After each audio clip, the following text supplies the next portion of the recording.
Hello, everybody, and welcome back to Tales of Agius. Um, we're here. We are missing one party member today. Our wonderful Jet is on other adventures, but will be returning in 2 weeks, I believe. Mhm. Right? Yes, 2 weeks. Yeah. Yes. So yes, for the next couple of sessions, we will not have our wonderful Astra, but they will return to us soon. We miss you, Jet. You wonderful being. Return to us soon, please. Perfect. Save us. Not even Astra can save you today. Um, so, but before we get to today, maybe we should talk about what happened last session. If someone would like to do a recap. No. Okay, so what happened? What happened last week? Okay, Harry, listen why are you here. here? Crossover of this fucking century. Okay. I'm not playing Dawn today. But Dawn and Aridia She's could too kiss. sad. No, Dawn's too sad. We're not doing that. What happened last week on Aegis? We went through that godforsaken room where see no evil, do no evil, yada yada yada, that bullshit. Well, it just so happens that while we're doing that, a fucking stone golem comes out of the ground to try to kick our asses, while Sybil has to watch while trying to go through an invisible maze. We go through, we fight the thing, we get real low on health. It's real rough. To you, probably. Real rough on a couple of us. like Vel and Astra almost go down, kind of rough. But Vel is helping Sybil go through the maze by casting shape water to communicate. Until Veldren miscalculates and Sybil starts to fall into the void.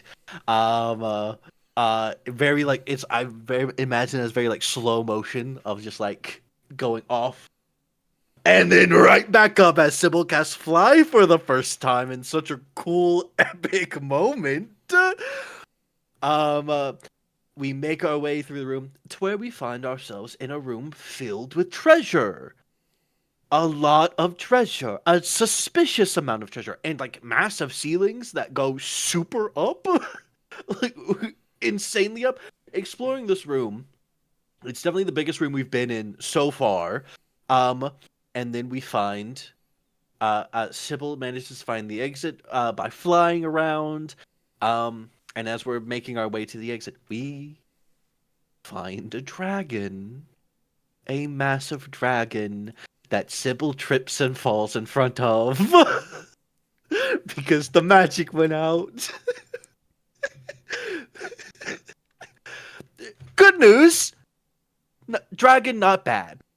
We don't have the bad dragon today, you know? So it's I know what I said and I didn't mean to say it, okay? I know what I said. We go through and dragon good. Dragon like, "Hey, give me a story. Why the hell are you here? What's going on?" And we tell the dragon and the story of Aegis really intrigues. I Sinton? changed his name slightly because I realized I hadn't fully gotten that because I wasn't sure if you guys were gonna get this room. Then I looked at my notes and I went, "Oh." I changed it slightly. Zinnia, Ziniya, the Eternal Fire. Could you said? Can you spell that again for me real quick? Ziniya. We meet Zinnia, the Eternal Fire. To which he offers us anything from his hoard that we might need. Not that we want, but we might need, and has given us an opportunity to rest. And that's what you missed on.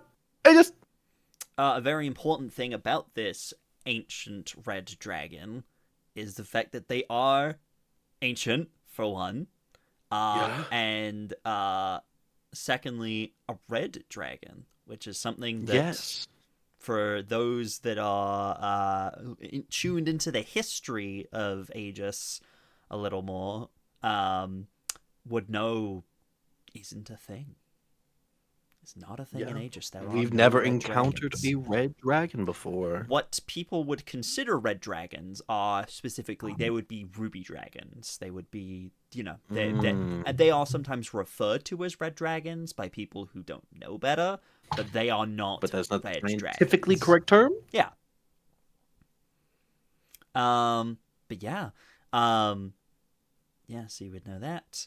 And the very specific note was, take what you need, and that is all, nothing more, nothing less. Otherwise, he will know. And there will be consequences. Don't like make probably me, a new don't character. make me pull up Probably a the new stat block. Don't make me character. do it. My one moral line is stealing, so you're fine. Which is Great. insane. So, the group of you were told you could, if there was one thing you needed from the Horde, that includes knowledge as well, because this is an ancient red dragon. He may have abundance of knowledge, but again, it would need to be something that you need, not something that you want. But yeah, he kind of has left you with that, and you've all kind of got your time to rest. Astra kind of, just with everything that's happened and everything's gone on, at hearing rest, Astra's like, yeah, I think sleep would be good. I'm gonna... And literally like goes over to just like a pile of like, finds like, they're like kind of like searches in the gold a little bit and finds, what looks like a carpet of some kind, and just lays down on it and just falls asleep. As they are asleep on it, it does kind of upright a little bit and starts floating. But it doesn't go anywhere.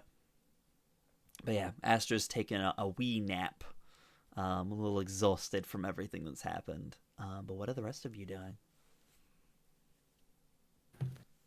I think Veldren is sitting down and is going to begin to cast Identify on the things we got from the astral from the astral sea, the little baton lightsaber looking thing. Okay. I know it's not a lightsaber, but that's what my brain is telling me it is. Probably the blaster, the gun we got as well as the it was like the little box orb. Yeah. thing. Little Yeah, box. the orb, sorry. We each Container. have It's like a container. Canister. Canister.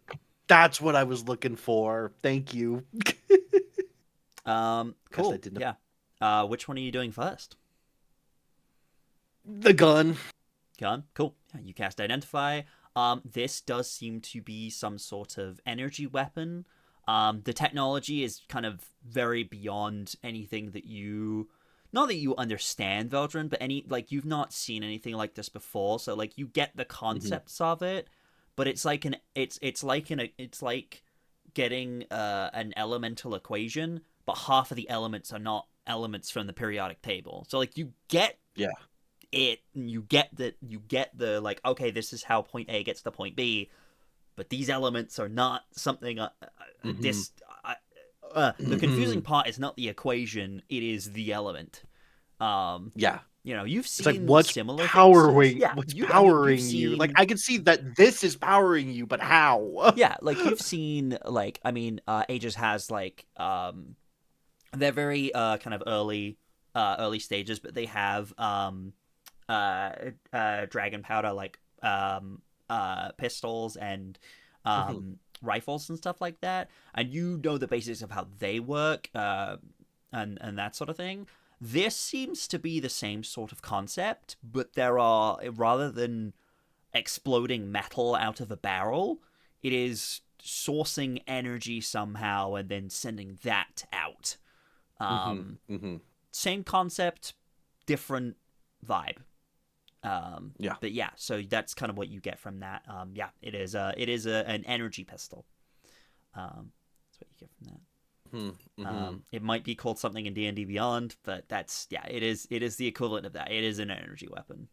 It might have a slightly different name. Perfect. But yeah, that's the equivalent of what you have. All right, what next? The lightsaber. Cool. Yeah. Again, identify on that, and again, kind of similar concepts. This is effectively again, I'm not quite sure what it'd be called in D&D Beyond, but this is effectively an energy sword. It does have like a metal casing to it, so it could be used kind of both sides, but like it's kind of its description. It is like a metal baton, but then down one side it has almost like this like laser side to it, so you could technically thwack someone with the metal side of it. But through it does seem to do seem to do a form of radiant damage when it hits. But yeah, good to know. Yeah. It is effectively stats wise for it, because this is a custom thing. It is 1d6 because it's like a short weapon. It's effectively a short sword, but it also add a d6 of radiant damage as well. So 2d6. Ooh. Yeah. Very nice. Just slip that on my belt. Cool. Yeah. And then the canister. You kind of tinker with it and kind of fiddle with it, and you cast this identify, and you probably, Veldren, go very still when you realize what this is. This is a grenade. You kind of identify it, and you go through it, and you're like, oh, this is an explosive, and you notice the big button on the top that you've somehow avoided pressing, and you're like, okay, yeah, it's an explosive. Sybil, be very careful with the canisters we picked up. What's this do? Don't push the button, please. They will explode. Oh, I don't want this then. Just kind of holds it out. Okay, thank you. Oh, you took one each? Veldren will take it. Yeah, we both had taken Okay, one each. cool. We had said. Yeah. Astra has one too. Yeah. I give Astra- Veldren one. You see it on Astra's belt as she's sleeping, and you kind of like see this moment. Just rolls over, just completely rolls over it, and you're like, oh! Nothing happens. Mage hand. I will mage hand. My mage hand is invisible, so it will turn it slightly away from the button, so it doesn't press. Cool. I'm not gonna make you roll for that because I will not explode Astra while Astra's not here. you. That's not. Thank you. That's mean. Thank you. Jet just comes back in 2 weeks. So what happened? Well, you blew up. What? About that. You exploded. Sorry, bestie. Don't It's sleep done. on grenades, kids. Yeah. But yeah, those are the items that you have. Good. Yeah, probably that takes up like half an hour. Like Veldren's doing this for half an hour because Yeah. ritual casting. And... Yeah, absolutely. For Sybil and Aridia, what are you guys doing during this time while Veldren's identifying? Just the same. I think Aridia is just kind of like maybe sat just a little bit away from the group, and I think she has because she was carrying Rust when they left the last room. I think she just has like Rust like on her knees, and she's just like giving like Rust scritches behind his ears. Just purring away. Just like staring off into the distance. Yeah. I will say, during this time, this is technically the time where you guys are going to take a rest. You can also, if you in character know what you want from this dragon, you can do that during your, like, you don't have to wait until after the rest to do that. This is considered our rest. I think if anyone pays any sort of attention, it might be just like, it's like the time-lapse scenario of like, you look over and a little bit later you're like, that's different. I think her hair's slowly leaching color. she transitions out of summer. Okay. Yeah. So she's actively box dyeing her hair right now. Yeah. Yeah, I'm spending the next hour dyeing my hair, actually. Great. Stupid. Anything for you, Sybil? Or are you just resting? Well, she's not gonna. She doesn't want to go to sleep. Mm-hmm. Oh. So I think she's probably getting the process started of figuring out what she needs, Mm-hmm. because she doesn't really know. Mm-hmm. She's so tired. Yeah. Well, I mean, hey, you know, I mean, there are things. I mean, currently, you think you can't sleep. You could get something to help you with that. I don't want to sleep. I don't want to do that. That's the whole point. Okay. Well, But it's something you need. sleep is something you need. This is very true. She thinks that if she sleeps, she's gonna get stuck again. So she thinks that not sleeping is what she actually needs more. Sybil, no. Need is a very subjective based kind of thing a lot of the time, you know? Yeah. I get it. Subjective, you say. It's instinctual, not Mm-hmm.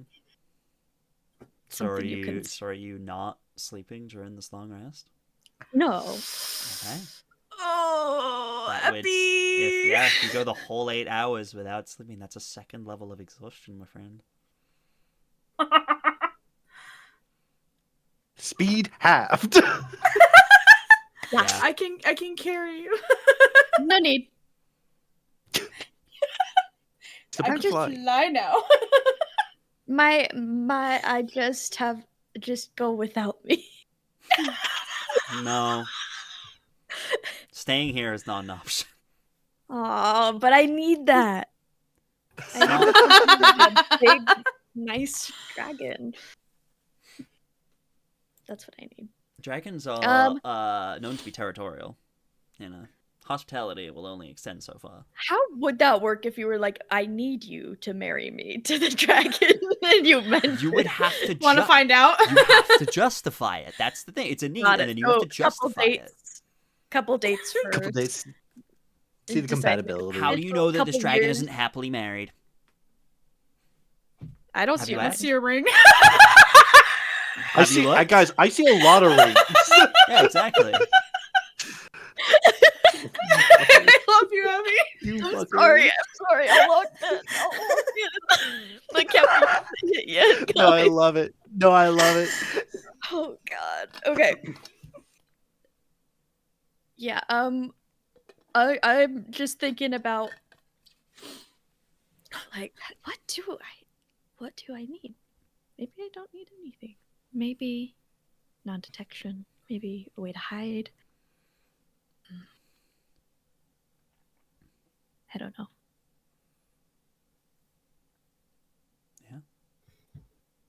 Just continue thinking about what you need, and you do not rest. Kind of trying to think about, probably there's a little bit of that, like trying to think, but like you're so tired now that thinking just, it's a lot. I do think she like starts to nod off a little bit at certain points, and it's like, Yeah.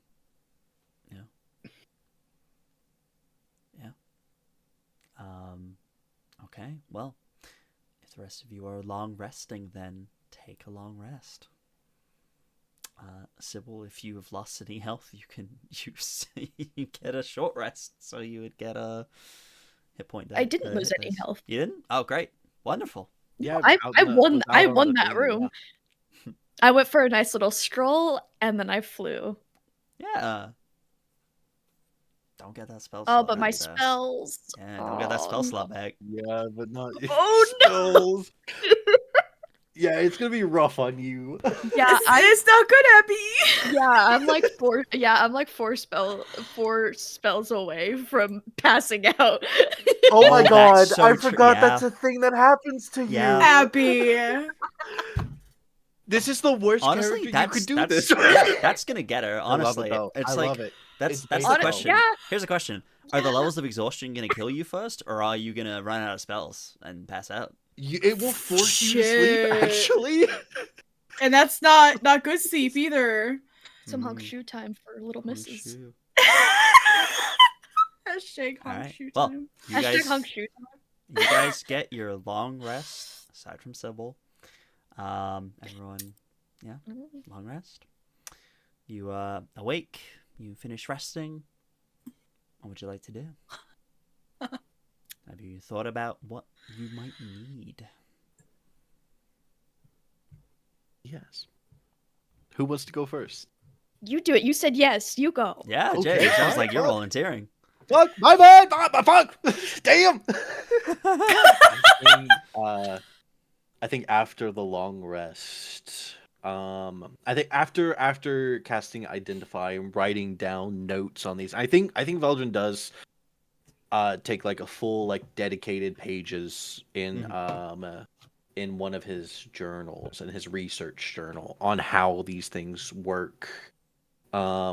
Starting to use a little bit of that Tinker's Tools proficiency to make the proper notes for it. Intent on showing Iso whenever he gets back home one day. And I think he after doing a little bit of thinking, I think he'd like go up to the dragon. He would go up to Zinnia and he said anything we might need, including knowledge, correct? As long as it is within my domain of knowledge, which is perhaps for you somewhat limited, as I do not know of this Aegis world aside from what you have told me, but knowledge of the greater universe, that I might know. If that is something This that might play into that.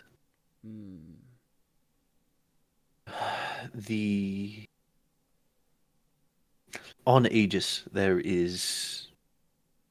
are these 3 artifacts of power.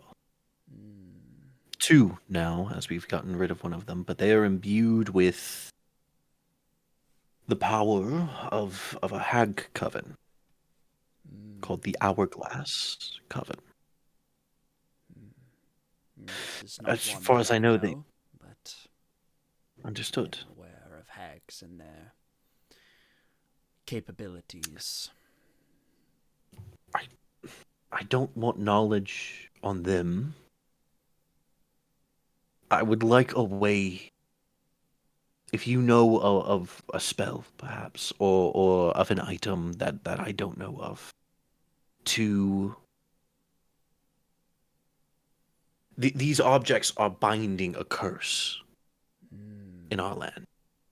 I would like a way to find what the bindings are for this curse. Where this curse is bound. There are 2 others. I have suspicions, but it might be different. This is something I need. For their locations. Or a way to find them. It's something I need. People are dying. People are having fates worse than death. As I said, my knowledge of your world is extremely limited. Only to that of what you have told me. To find something in a place that I do not know, I'm afraid that is beyond me. But there are spells that can be used to locate objects. It is quite simple magic.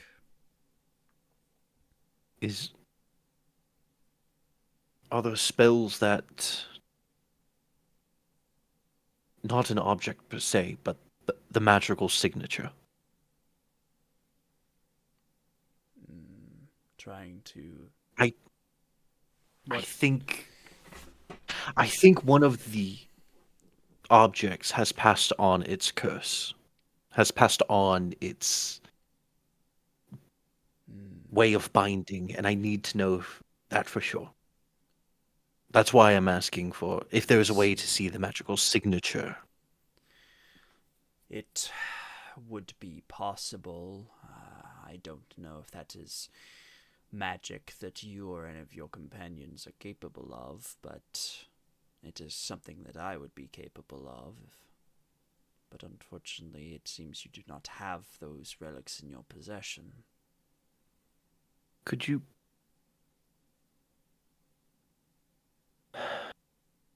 cast it and see if it's been bound to me? I think it may have. I think it may have passed to me, and I have no way of knowing for sure. And this is something I need to be sure of. You need to know if you've been caught up in this curse. I think that is a worthy need to help you on your journey. This is something I can provide. Thank you. He kind of leans back, and you see a massive clawed hand, nails that are just like 5 times your size. A single one comes in close, and the very tip of it kind of touches your chest as a spell of some kind seems to be cast. You feel a kind of almost warm feeling all throughout your body. And kind of seems to just kind of pass through everything. You kind of feel it in your fingertips, up your hand, up your arms, into your chest. And then you feel a cold in your chest as this spell seems to latch onto something.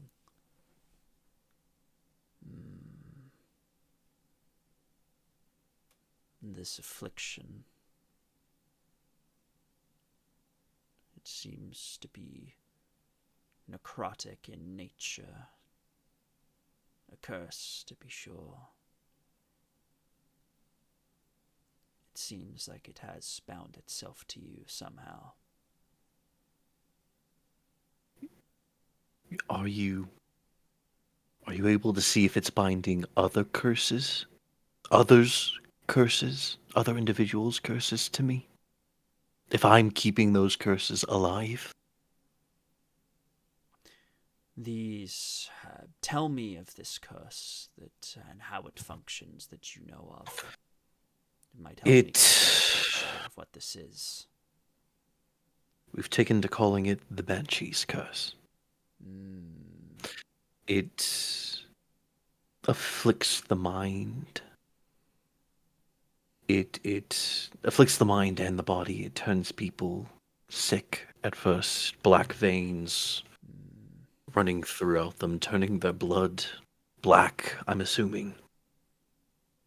If it progresses far enough, for the one I know, it took a 2 years or so to get to this state, but episodes of crying, of sorrow, uncharacteristically, as if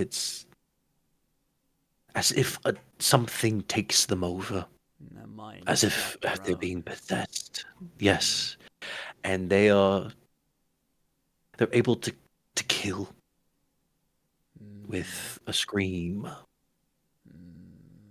It's as if they're not even being possessed, but as if they are being turned into these banshees. I've discovered that this is these objects pass on this curse, and they're draining the life from the cursed individuals.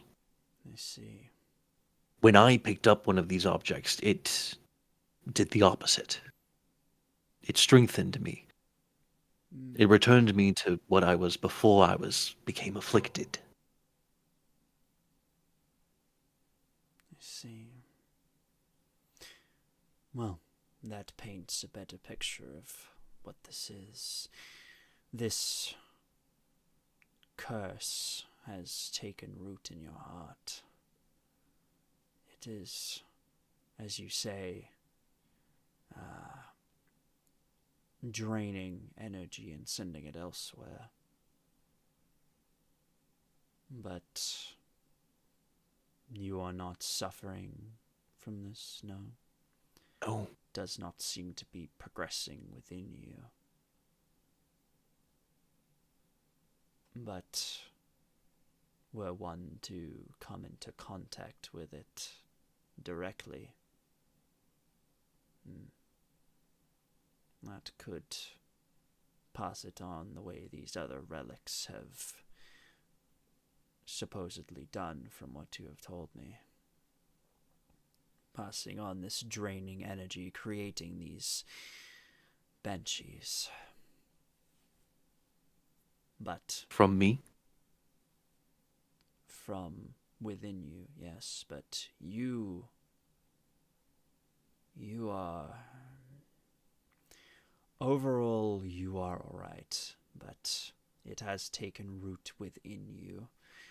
Perhaps if you were to try, you might be able to harness this power and use it to drain others, but you don't strike me as the type of person that wants to do that. You strike me as the type of person who wants to get rid of this.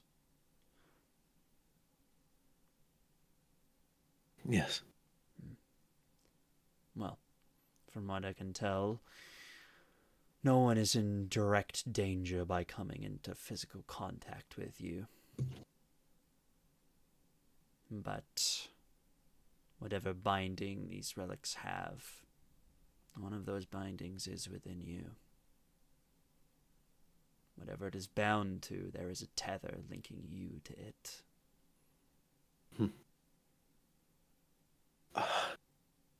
An anomaly in magic, perhaps.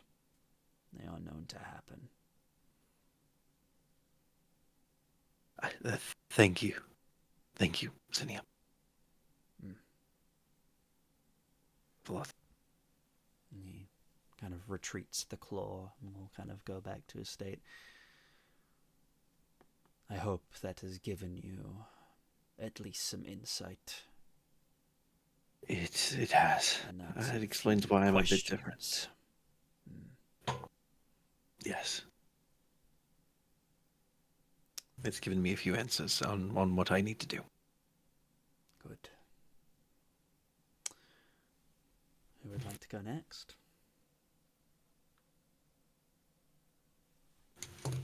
I have been appointed. Okay. I'm taking notes. Okay. Abby's being a nerd. I'm taking It's my almost notes like it's now. in their name. What do you mean? Abigail's last name is Thenard. You know this. Whoa, don't dox me. It's literally on the screen. I don't think so. Yep. Anyway. I think Aridia sleeps when it's very restless, which Sybil probably catches. And at some point in the night, Russ probably abandons Aridia for one of the other two who are a bit warmer, as the air around Aridia's gotten considerably more frigid.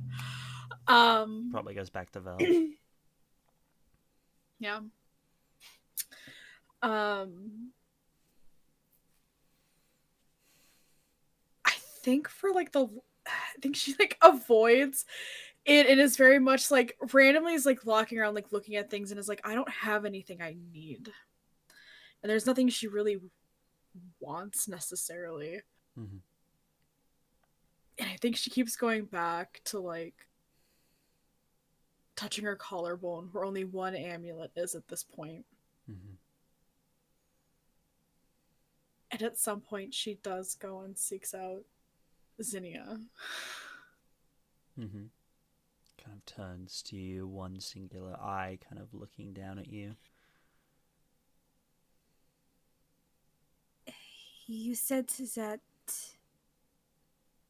it had to be something that we needed? Something you need, yes. Wants and needs are very different. Mortals want for many things, but a need is always more important than a want. So tell me, what do you need?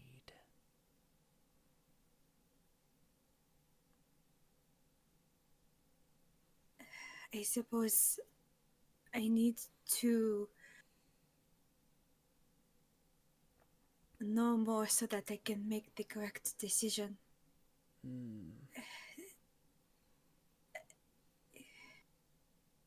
I'm hoping that maybe you might know something about two dragons that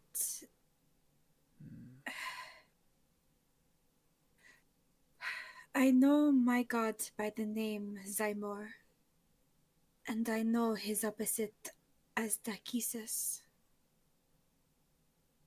Kind of his eye doesn't there's just, you kind of look, and there's a more intense look, not like negative in any way, but there's definitely like the narrow, like draconic, like eye slit kind of grows a little wider, of like there's an acknowledgement in those names. Yeah.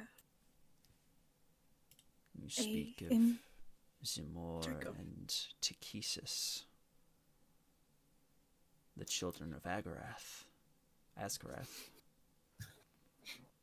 I'm gonna go back and take notes later. Mm-hmm.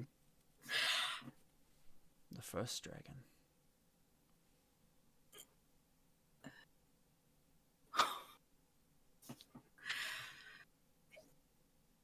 I would like simply to know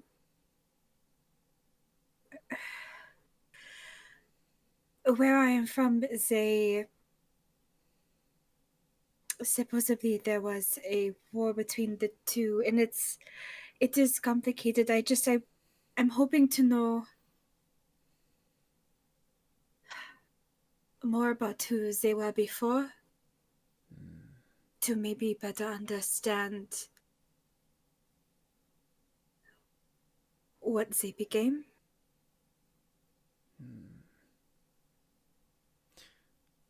And I mean no disrespect when I say this.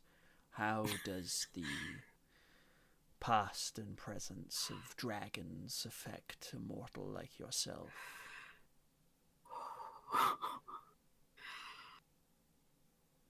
I think you just visibly see like Aridia just like all the tension she was holding just kind of like just out of her. Yeah. And I'm gonna unhook from where it sits nestled in the back of my armor the pouch that holds the key. I'm gonna pull out the small box with the two stones in the top, and I'm just gonna hold it so that they I don't remember. He okay? He never asked so that he can pronouns. see it. We never did, and then I panicked. All of the above. I'm gonna hold it out so that I'm a bad person. It's okay. Moving on. I'm gonna hold it out so that he can see it. It concerns me because my entire family line has existed to protect this, and not just myself, but I think everyone else on the planet. I just don't know anymore, and I am trying to figure out what is the right thing to do, because I was so certain that destroying who is stuck on the other side of this was the right thing. But then, if they are gone, do they even deserve it? You are painting me half a picture here. What do you speak of? trapped on the other side. I do not know this object you show me. I recognize its imagery, but I do not know what it is, nor what its purpose serves. It is a key. And locked on the other side of the gate that it is keeping closed is the keyses. And I can either complete the key and let them out, or I could destroy them. Did... Who's... kind of thinks for a second. Watching very intently.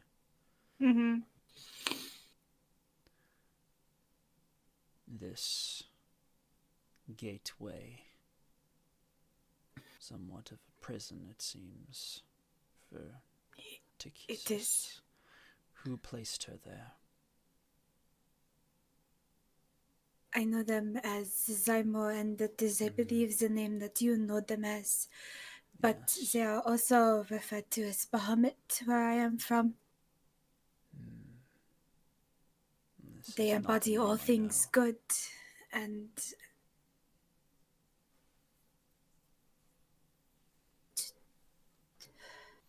but I don't know.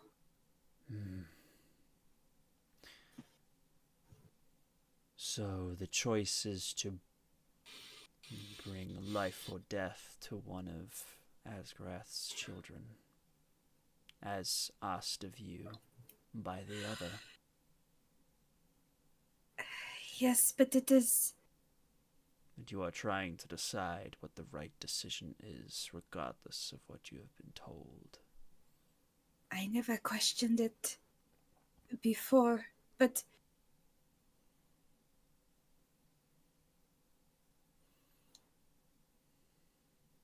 I fear that doing the wrong thing would hurt so many more people.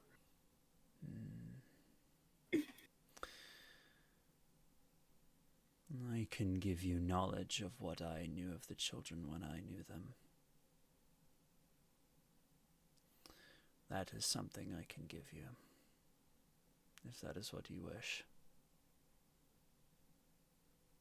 If it will help inform your decision on what you decide to do, regardless of instruction, that is quite noble. If you wouldn't mind, I think it would be helpful. I will impart this knowledge.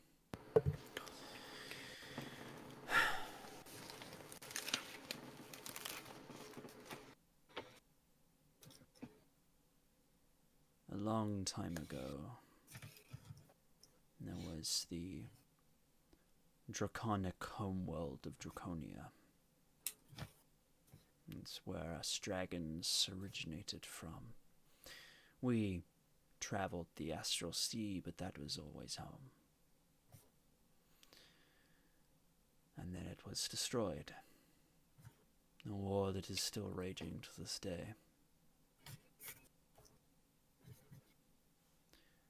The first dragon, Asgarath, gave his life to protect the rest of dragonkind, entrusting our future to his two children, each that carried parts of him.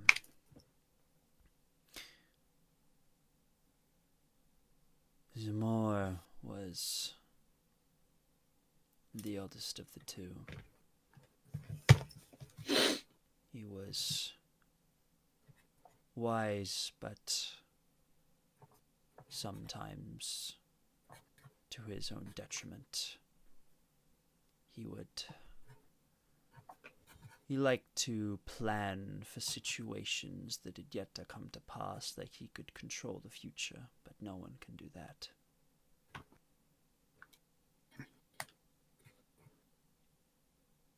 His wisdom often got the better of him. in that regard specifically, but an intelligent being, to be sure. He only wanted peace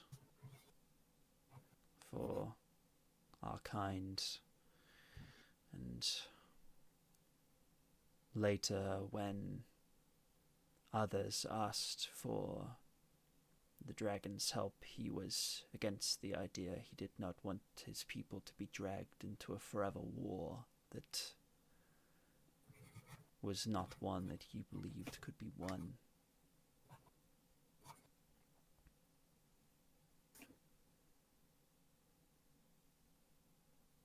He was a good dragon.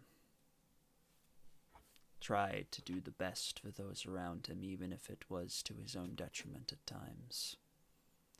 And even if his forward planning wasn't always sound. But to his credit, it did save Dragonkind. He knew, or he assumed what was coming before it was too late, and was able to save many. I would not say that his wisdom trumped that of his father. Kind of trails off on that. Doesn't continue that sentence. Mm-hmm. I won't say that. Inside thoughts. As for Asgarath's other child, his sister, Kisis, the five-headed one, she represented the people in her wide expression.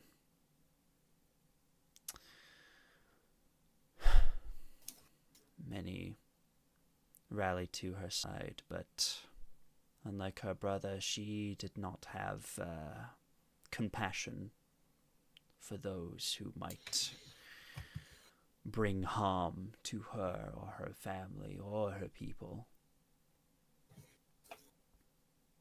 She did not like to run away from this war, but trusted in her brother this one time. She did want the best for her people, but in a different way than her brother. Mm-hmm. She wanted to join the fight and was part of how we were able to convince the Red Dragons to join. I do not know if you are... Tell me. You're the dragons that you know in your world. Have you ever seen any like myself? No, not red in the way that you are red, but Yes. more like a ruby. The Red Dragons chose to stay behind. We rallied behind Tikisa. She was very convincing, and we agreed that vengeance had to be had. Our world was lost. The father of all dragons was lost to this war. We couldn't simply run away. But the rest of the dragons sided with Zamor, and so they fled. We stayed behind.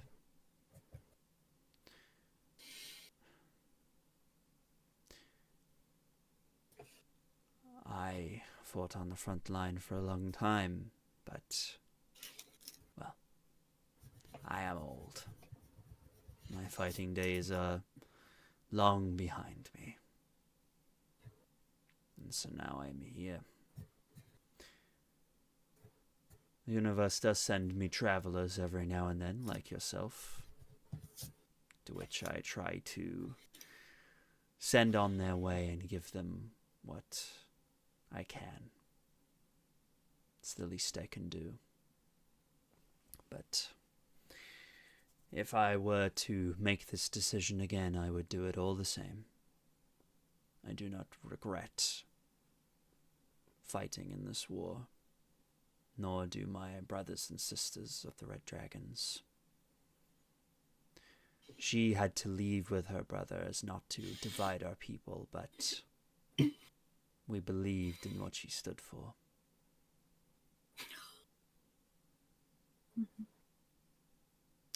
An eye for an eye.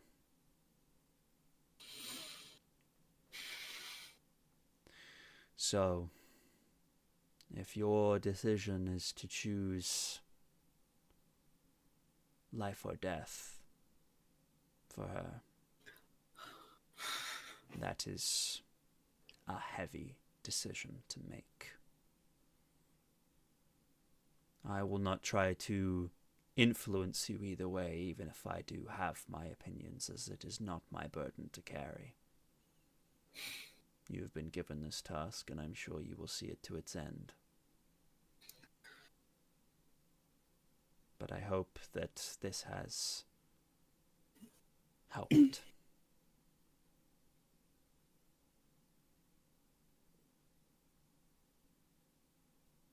I think when he mentions being like the last one, like a single tear slips out of the corner of one of Aridia's eyes. Oh, he's not the last one. He's not the last Red Like Dragon. here though is what he's the last one here. Yeah. Correct? Yeah. Yeah. There's still Red Dragons He's out by there. himself. Yeah. Oh no, absolutely. Yeah, he is by himself. He has fought long and hard, and he is now old and cannot fight anymore. And I think like right now Aridia's not hiding, she's being very open. Mm-hmm. I think there's a different sort of internal like war playing out on her face as the more he talks about Takesis from before, the more Aridia's like, oh, there's another quality I share with this god that I don't necessarily with the one I made an oath to. And it just keeps going, and Aridia is now very much doubting. Yeah. What's the right decision? Yeah.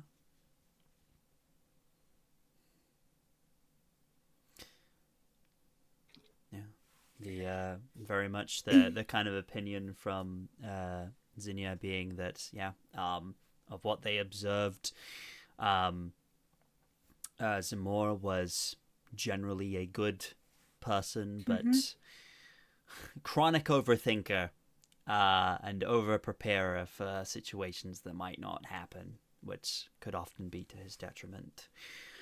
Takesis also wanting the best for her people, but in more of a aggressive way, and willing to fight back when provoked, and was also able to rally her people behind her as well when needed. Yeah, but that is just one dragon's opinion. He leaves you with that. I think she gives him like a very respectful kind of nod, and I think just goes back to where she had been sitting before. And now instead of Rust sitting on her knees, she just has the box just balanced on her knees, and I think she's just staring at it. Yeah. Trying to decide if, I mean, you know, from what you've learned, obviously from this, but then also from what you've been told, is that, like, Takesis is willing to fight back. She's also willing to do anything. Correct. Yeah. Could be a good thing, could be a bad thing. But yeah, that's what you get. Okay. I think, next up, I think Astra would go. I know what Astra wants, because I was told. Sorry, I was just putting my thing over there. So for Astra, I think Astra goes up and basically, kind of in her own words, kind of explains that she needs to be able to better protect herself, and just needs to be able to be protected better. And he kind of understands that, and it's like, yes, you need to be able to, like, kind of, I don't want to put words in Astra's mouth, but it would be kind of that thing of just like explaining, like, I need TLDR, I need to get hit less because I need to be able to support my friends. It's kind of the TLDR. I will let Jet kind of fully determine that when they come back as to what they would have said and how they would have been convincing, but ultimately they are able to convince him, and he kind of reaches a claw into just like a pile of coins and just lifts them, and they all just kind of filter out, making this like horrific sound of just coins falling, until last thing left kind of in his clawed hands are these two small braces he presents to Astra, as these are braces of defense, which is what Astra had asked for, better protection. Well, that just leaves Sybil. Hello. Returns to... Gosh, there's been so much lore. There's been so much in my brain. Whew. Oh man, I'm thinking of all the things. For Sybil, I think what happened, if you'll allow, is she wandered off at some point during the rest and is just kind of walking around the horde and just thinking until her magic starts pulling her into a certain direction. As she has one rune charged still. So her magic is still kind of powered up. Yeah. And her magic would guide her towards nothing impressive looking. Like, there's gold and riches and weapons and potions, and all that it takes her to is an empty glass vial. Yeah.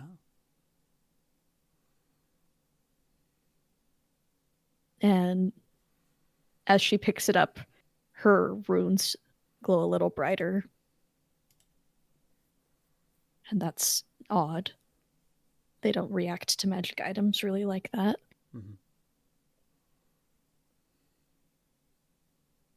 She would make her way back, just a puzzled look on her face, holding up like an empty glass bottle, being like, why am I reacting like this? Like, yeah. Carry it back.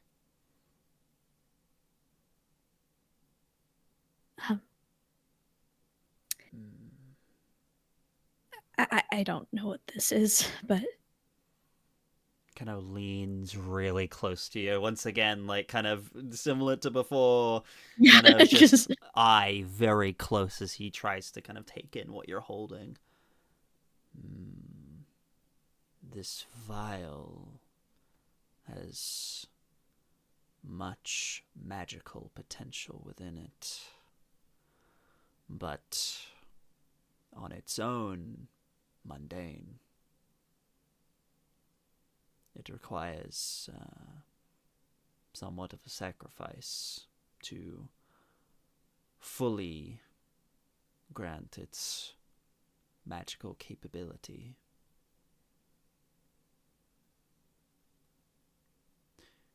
It takes a part of yourself and enhances it. It's known as a bloodwell vial.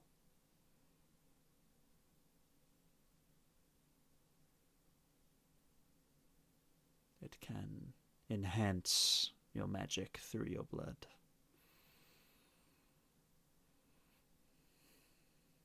Oh.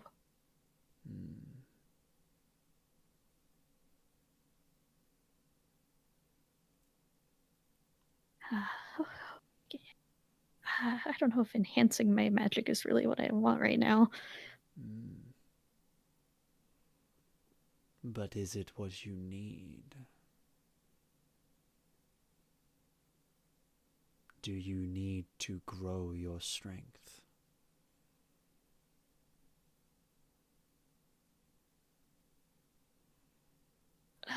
She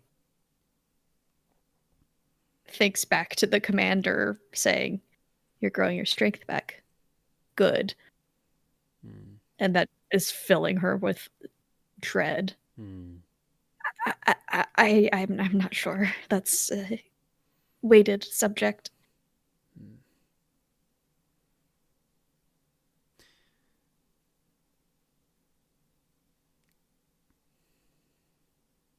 But I can try.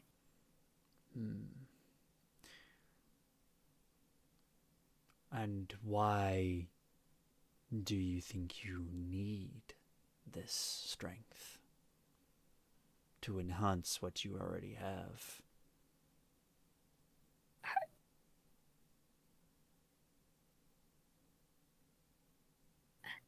I don't know. I don't know. My magic reacted to it. It hasn't steered me wrong yet. Well, not recently. You think, well, saying that, so you kind of think, and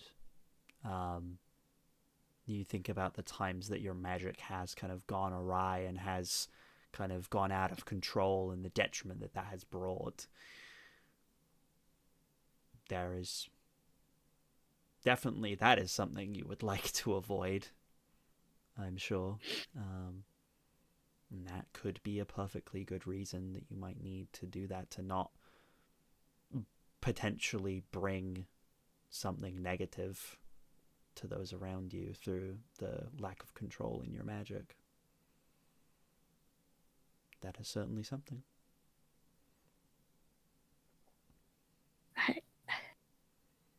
I don't know. It might help me control it. I don't know. It might make it worse. I don't know how this works. I'm sorry.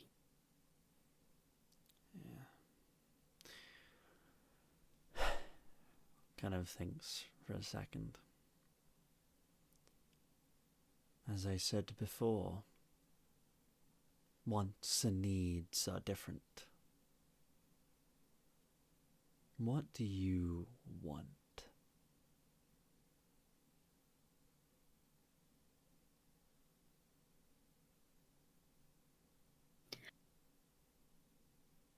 I want to be free.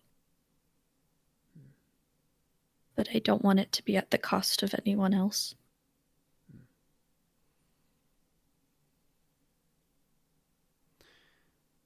And how does that differ from what you need?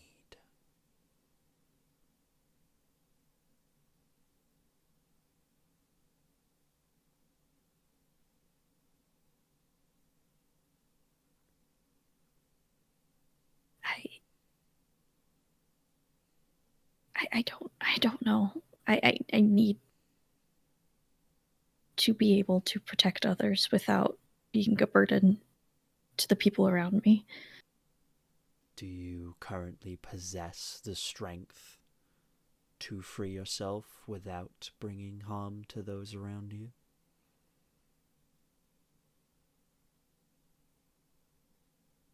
She tiredly looks down at the bracelets and the cracked skin and the building up energy. No. Then this might grant you that. You might not want to grow your power. You might wish to run away from it.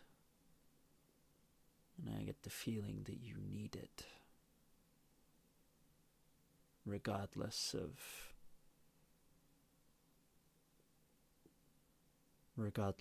whether you want it or not. your need to be strong to free yourself of this burden. Kind of like looking, you haven't said anything explicitly, but you've looked at the bracelets and he's kind of like looking at it. And he's an intelligent being. He is kind of seeing it and is reading things in, and he's kind of putting two and two together of like, you need to free yourself, and you are quite literally wearing chains. It's, yeah. Yeah, nothing gets past the guy who knows the father of all dragons. Yeah, not really. Yeah.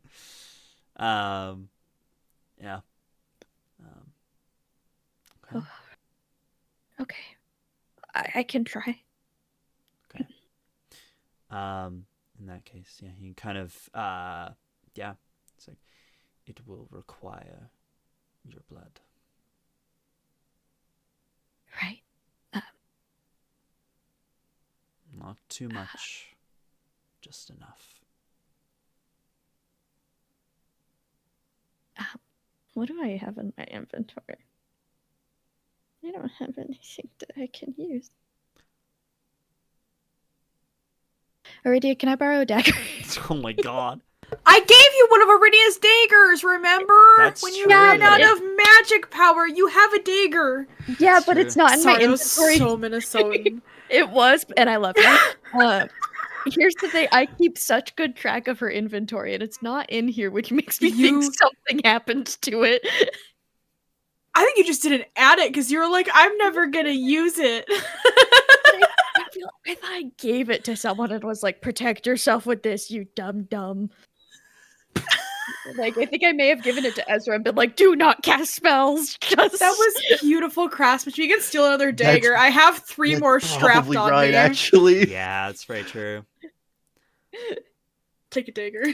I will Okay. say, so just gonna as do a a little- note, yeah, Dink. a little. yeah, yeah. I'm not gonna do like the palm slash and stuff. I think that would be excessive.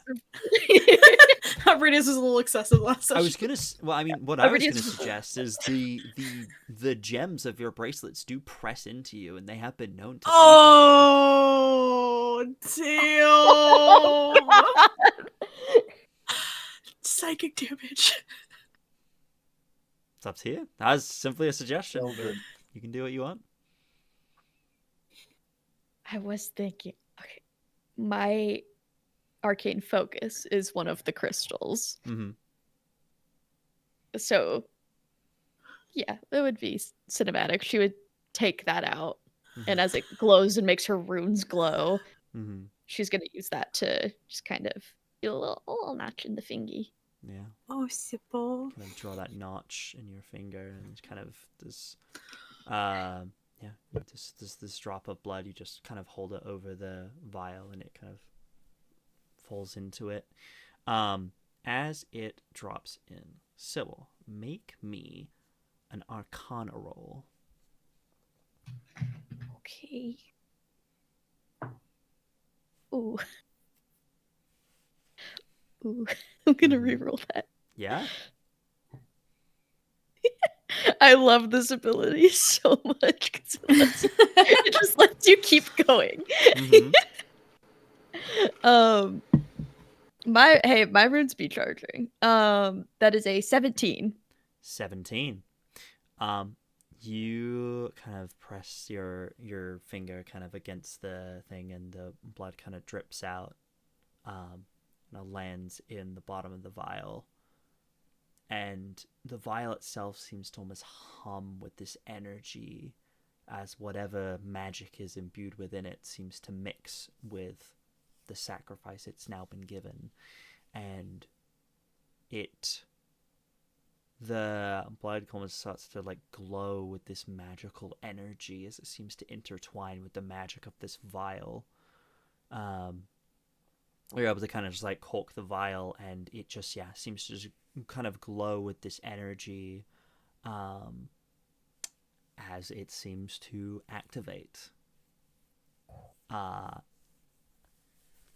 with a 17, because it's determined, this Arcana roll determined how magical your blood is, and then also through that determines the rarity of this Bloodwell vial.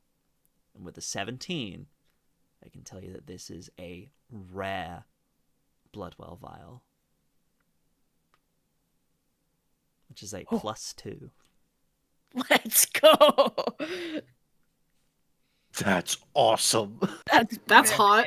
That's very good. That's very good. Sybil's real scary now. You have a Sybil's gonna roll. wreck some You have shit. an additional +2 bonus to spell attacks and saving throw DCs. That's gonna be clutch. So you feel this item kind of in your possession, kind of like this separate part of yourself, but kind of containing your magic, kind of intertwined with the magic of the vial itself, strengthening and emboldening you.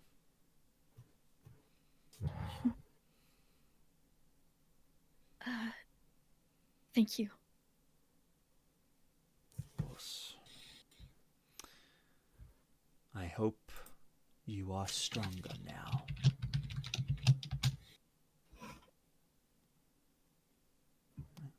Me too. Mhm. She just gives a little bow, a little curtsy. I will say that this happens during your rest, so you can take an hour to attune to it. Thank you, kind of benevolent. It's fine, don't worry about it. I mean, like, logistically, I was gonna be like, you took your 8-hour long rest, and then you actually didn't. You actually decided to do this after, so technically we need another hour to attune. I'm not gonna do that. It's stupid and dumb. Gosh, she needs a long rest. Yes, she does. Girly Pop needs a fat nap. Your sorcery points are getting spent. You could roll a Yeah. hit die on the short rest to I use the don't- vial. Huh? You could use the vial on a short rest. Whenever you roll a hit die, you get sorcery points back.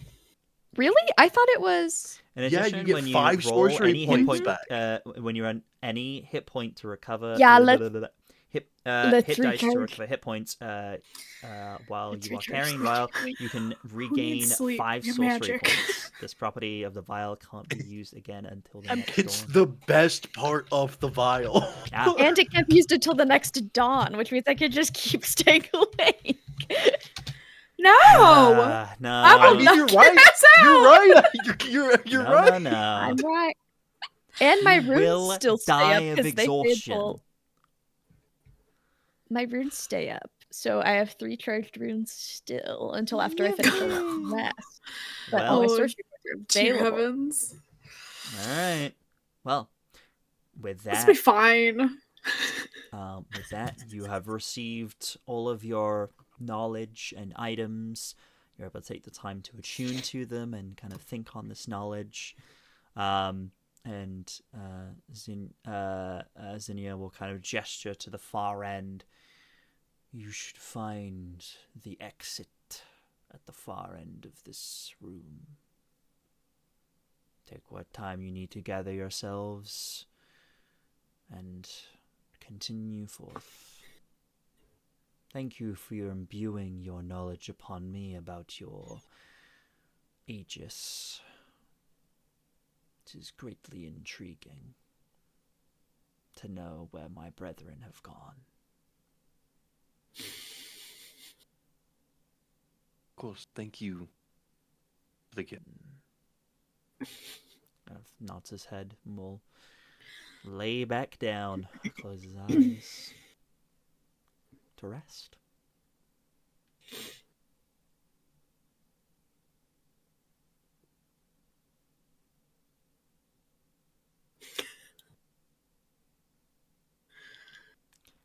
Did you all find? I saw you talked to him. Did you find what you needed? I got something that I suppose it will help at some point.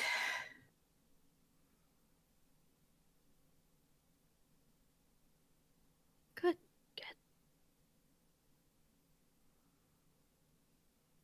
Knowledge that was needed. I think you see Val. I think Vel just kind of almost like rubs like along his arm a little bit.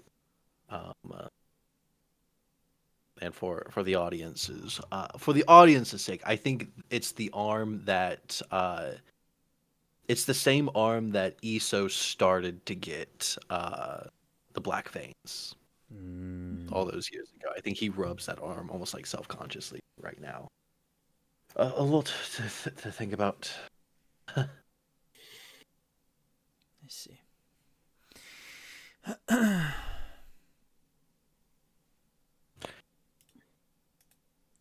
The next room, so that we can get the infinite, go through all of the infinite hallways, maybe. Oh, how many more?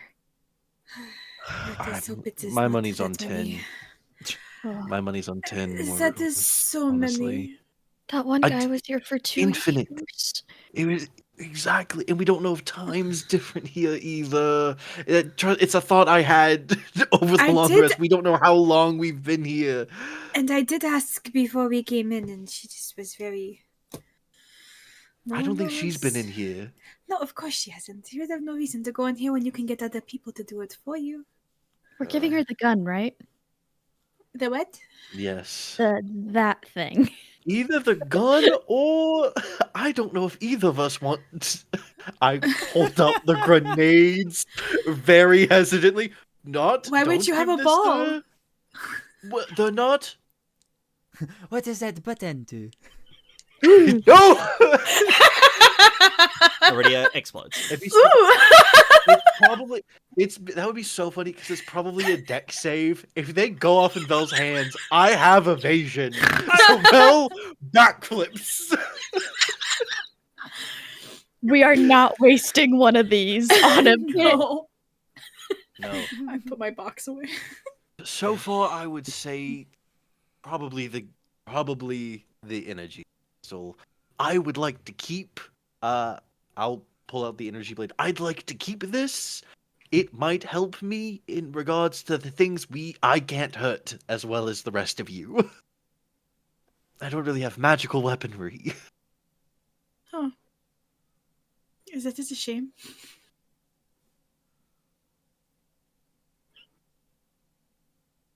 Let's continue to walk. Let's continue to walk.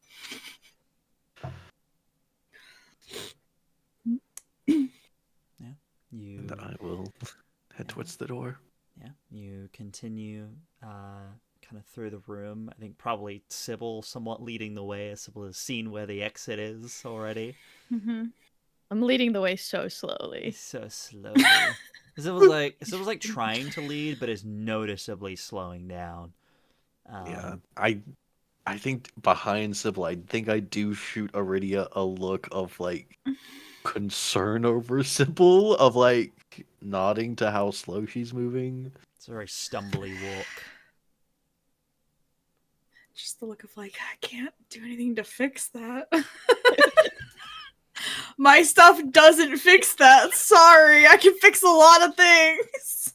Only we had greater restoration. I only got lesser. Sorry, boo.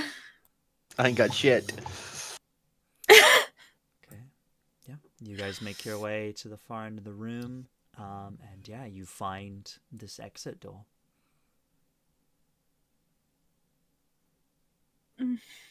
Passing through? Okay. Yep. You open the door and step inside.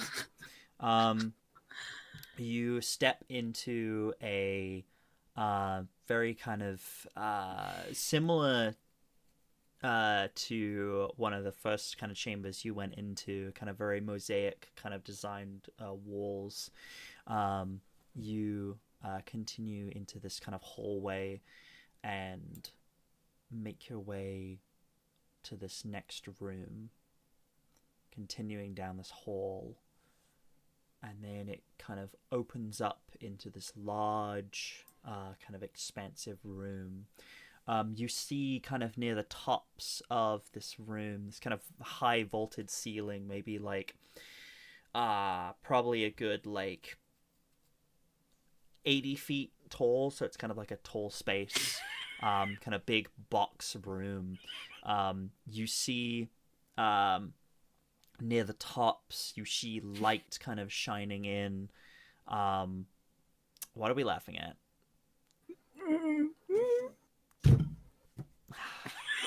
It wasn't me. It wasn't locked me. in. Okay, We're I listening. didn't Keep do going. anything. I am listening. I'm taking It was notes. Jay's fault. It's Veldren's fault for having We good? the We got our ability. giggles Tall out? vaulted Yeah, yeah, ceilings, yeah. a little bit of sunlight Tall We got coming our through. I'm giggles with out? you. We good? Mm-hmm. All right. Okay. Traumatizes. So, you step into this large kind of rectangular room. Up near the roof, you kind of see light, kind of natural light coming in from outside. Kind of the sun kind of shining into these rooms, kind of leaving these kind of rays into the space. The room itself seems is practically empty.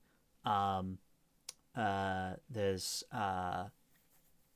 the stonework seems well kept. Yeah, it's a quite good space. And then you see this room goes probably about maybe like probably about 400 feet or so, and you can see another door at the far end of the room. But what's strange about it as you look further into the room is that about halfway, the stonework seems to kind of become more broken apart and aged and kind of covered in like moss, and kind of it's definitely more decayed. You kind of look up to the ceiling, and over at that end, the kind of slits that are letting this light in change, and you can almost see darkness, like it's either it's night or there is just no light, which is strange considering it should be daytime because the sun is coming in through these kind of slits, but not. About halfway down the room it stops.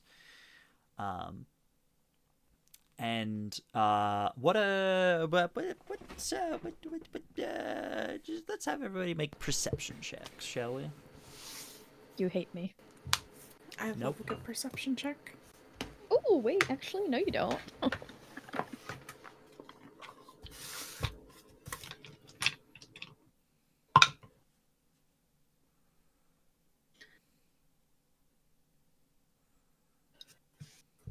That is a 14 for Veldren and then a 17 for Astra. 21. 21. 19. 19. Hell yeah. Okay. 19. For the 19 and the 21, then I think kind of, yeah, this room, like you look and the room seems very much kind of split in half, and at the kind of at that like midpoint, that does seem to almost be like you don't know if it's like a mirror or if it's some sort of like glass wall of some kind, but it does seem to just be kind of just this like there is this cut-off point where it changes from one to the other. And I think Aridia with the 21, you kind of look, and at the far end of the room where you see this door, you with the 21, you see reflection. You see yourselves, or what you assume to be yourselves, from about 400 feet away. Oh no. You kind of look, and yeah, you just see what looks to be kind of like the kind of vague outlines of yourselves, kind of at the far end of the room. Kind of this kind of mirror.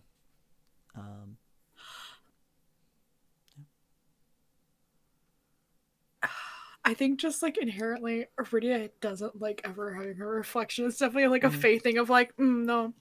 Yeah. Like no mirror. Girly Pop just like never willingly looks in a mirror ever. Yeah. And I like do the thing where you like try and move really quick just to make sure your reflection does the same thing. Does it? Yeah. Okay. Still doesn't like it. I do not like the looks. It's It's a mirror. why would it? Yeah, but why would there be a mirror? And then the room is like, it doesn't feel. I don't like it. We sure you're just not in a dance studio or A what? a dance studio? I know we dance in the woods. Why would you dance? What is a studio? You know what a studio is. Sometimes I would think you've never been into a city before, already, which I know is false. I know you're fucking with me. I go into many cities. I do not ever go into studios. I'm gonna just keep going. You're just all like slowly walking as we go. Maybe So this is slowly. just. Well, you keep going. You going ahead of everyone? I don't know if they I would can be go. following after Sybil. I don't would be think I can following. go Sybil ahead. can't I- outwalk us. Yeah, I'm like 15 feet. Okay. So, well, I mean, yeah, but like they were yapping. If Sybil's going while they're yapping, can you yap. definitely I got some can time. yap and We're talk. yap and walk, yeah. Yeah. Veldren can yap So and do a lot okay, of things. so are okay? you're all moving closer then? Vel would be following Sybil. Moving more closer into the Yeah. room? Okay. I think Sybil's totally zoned out and is just like, it's a mirror. What's the puzzle? Let's go. Yeah. You I'm Puzzle. tired. you keep walking forward and you notice, the mirror just seems to mirror your actions, kind of getting closer to you. Aridia, you got 21, yeah? Yeah. How close do you get to this mirror? Do you just keep going until you get to the wall? Yeah. Okay. I think we have to. I think I'm so sus of just mirrors in general that it's like Okay. weary. You walk all the way kind of to this mirror, and as you see yourself kind of getting closer, you just get this really eerie feeling that something is wrong. You look at yourself, and this probably be, I mean, last time you would have seen your reflection, your hair would have been a different color. So you see the kind of the white in your hair. And you kind of step up to this kind of almost mirrored wall, and you kind of see yourself kind of looking back. With your 21, you notice that because your hair right now it's white with then kind of like there's kind of like pink It's at like the ends, right? Yeah, it's like pure white and then Yeah. just the tiniest hint of pink at the tips. Mhm. You, with your 21, you look and you don't see the pink tips. It's a slight difference. It is not the same. I'll like pull my braid over to like more clearly demonstrate that it's different. You, But it is.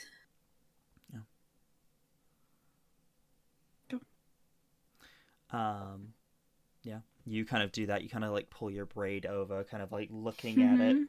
Yeah, you like pull your braid over and you kind of look at it, and you look up. Your reflection hasn't done that. It's just staring Okay, at I you. see.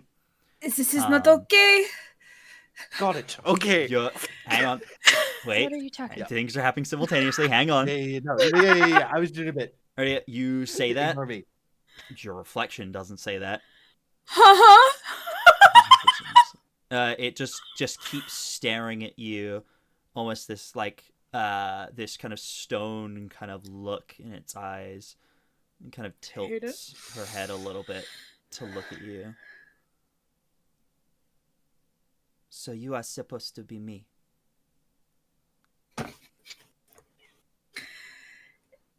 I mean, I am the better of the two of us. I don't. That's just me. You're some sort of incorrect Really? reflection. Why are you talking to me? Kind of looks you over. It's like, looking at you, it seems like you're still holding on to a few problems that are holding you back. Oh, son of a. And you notice now, kind of seeing this, looking closer, the hair is not white, the hair is grey. Completely void of color. And as the two of you are kind of, as Aridia's kind of moved ahead to look at this, you are kind of like moving forward. Sybil, you kind of moving slower. You look and you see your own reflection moving closer to you. And you see yourself, and kind of as you get closer, you notice that the clothes are slightly different. And you look, kind of, it's still the same kind of like black and purple kind of aesthetic that you have, but you look and feel this kind of cold feeling as you kind of like looking yourself over.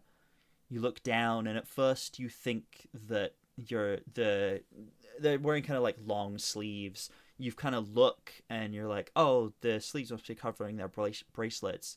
And then their sleeve moves and you notice there are no bracelets. But you do notice runes kind of down her arms, and you look at yourself, and again there's this kind of almost stone cold determined look. These eyes kind of glow purple with this kind of twisted into not quite a snarl, but kind of a look that doesn't feel right to you. It's not there's an anger there that doesn't feel. I mean, you're certainly not making that face, but you're starting to realize very quickly this is not a direct reflection here. Something is wrong. And Val, you kind of see this as well, and you kind of taking this in. And then you look up to your reflection, and you see something very different. You don't see yourself. You don't see kind of the kind of brown cloak. You don't see like your brown like jacket or anything. You see an armored figure dressed in black armor. Yeah. Blade at their side. The only thing that even seems to resemble you is your face. Oh, Kind of. is it Standing a little taller. Kind of just almost looking down at you a little as you approach, almost like the few inches taller, kind of looking down. I have a question about the armor. Is it in the style of like the Knights of Gloria, or like different, like, more fey in nature? Oh no, you know exactly what this looks like, though. This looks like Kidiri's armor. Oh! Oh! Okay. Smash. Yeah. You see that. Kind of looking over, Astra is kind of a little surprised as you see for Astra. You see the same sort of form, but the kind of darkness that's kind of taken over their hands and wrists seems to have enveloped this duplicate's entire body. The kind of these kind of blackened wings behind them, their eyes no longer these kind of blue that they shone before, just kind of these balls of yellow light. Their clothing and their skin almost like glowing with these kind of amalgamations of these kind of yellow stars. As Astra seems to face off with this other version of herself.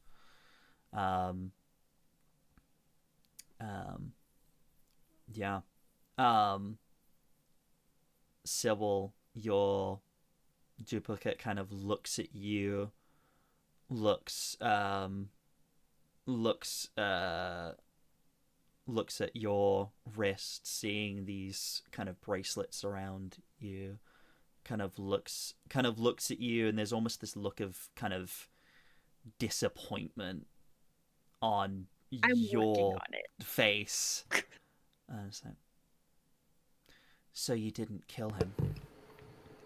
You hear your own voice, but almost reverberated in this kind of weird amalgamation, almost like it's magically enhanced in some way. You're still afraid of him, aren't you? You still let him control you.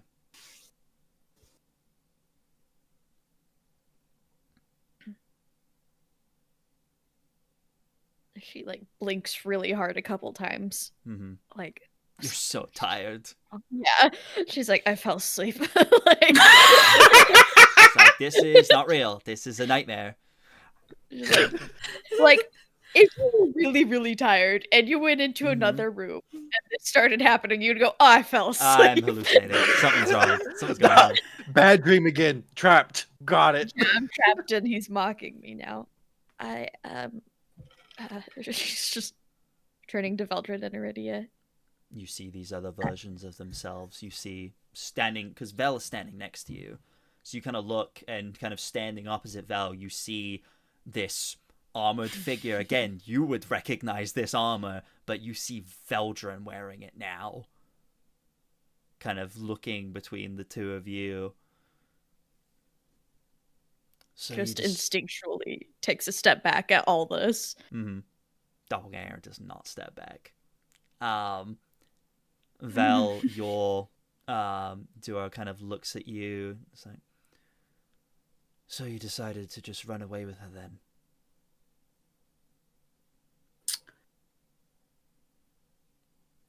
Instead of using her potential to become what we're supposed to be. Better. Fuck.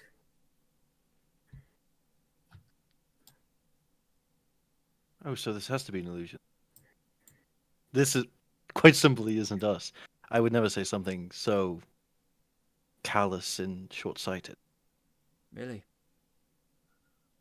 I was going to say the same of you. Seems like we're being shown weaker versions of ourselves. Weaker? If it's the same armor, you have weak points. If it's the same armor I took a look at the last time I saw it, you have weak points here, here, and here. And the manufacturer messed up a little bit on the back and between the plates. I make a note of that. Kind of smokes and he's like, that's true of the original design, but you and I both know that we're smarter than that. I think we wouldn't fix an imperfect design. You stop! Stop!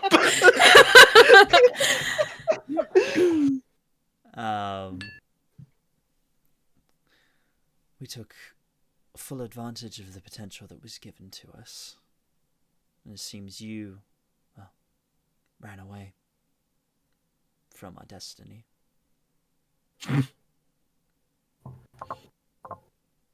What happened? What happened to him? Where you're from? What happened? To Commando. No. Do you know who I mean? Iso. What Don't happened to him? speak his name. I You will. get to speak his name. I will, because I'm working to help him. Oh, really? Working. Sounds like that's a still in progress thing then. Well, I can tell you that Iso's doing quite well. Do you know what made? Do you even know anything about the thing that did this to him? Or did you take a shortcut?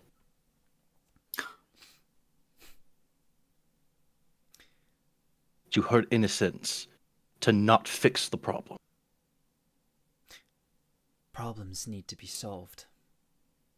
I found a solution. And what about all the people that are gonna get hurt along the way while you take your high road? You might call what I've done a shortcut, but what you're doing? I mean, have you even checked in on him recently? How do you know it's not too late? I think that fully takes the wind out of Bel's sails. Like, I think Vel was very angry up to this point, and then I think Vel flinches back at that. Yeah, that's what I thought. Weaker.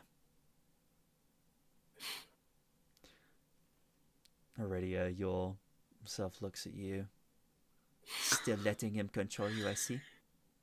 Indecisive. I am the only one who is in control of what I do. Thank you very much. Really? You know, I used to think the same thing. And then I took control. Now I don't answer to anyone. And look where I am. And look where you are. Alone and depressed for you? I don't see any sort of attraction to become whatever that is. Still on your little quest then? Kind of looks down to your side where the there is you very obviously patched, like, still serving him, still following some pointless quest to do a I am doing what dragon's our dirty parents. business. I'm not doing anyone's dirty business. I'm doing what our family was supposed to do. And what was that? Serve dragons that have done nothing for us?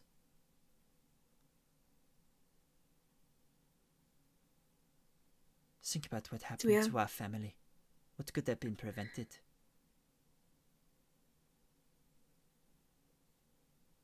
There was no way we could have known what was coming for our village. I am simply making sure that whatever is on the other side of this box will not kill countless people if it falls into the wrong hands.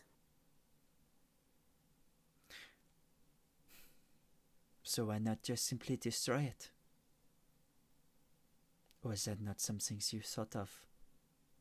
Like I still following orders.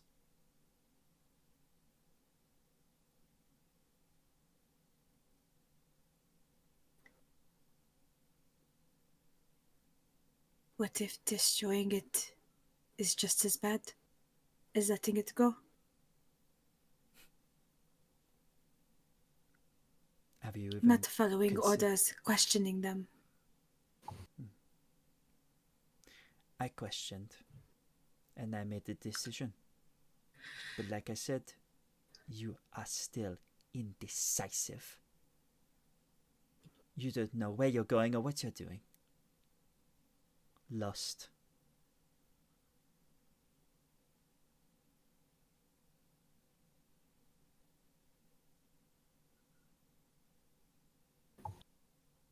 Maybe I am lost, but I am not alone. Really? And you are still deciding what to do. You have not destroyed the kisses for what she did to us, from who she took from us. How are you even considering?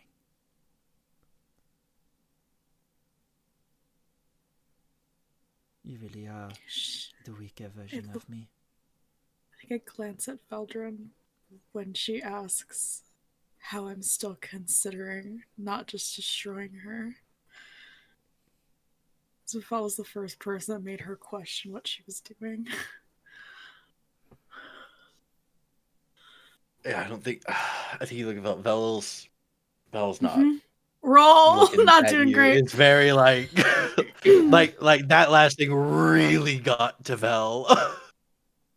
I take a step closer. I don't think Vel takes a step at all. I think No, that's fine. Yeah. Sybil, your alternate self, kind of looks at you. It's like, so when you finally get those things off, what are you gonna do? Gonna keep running?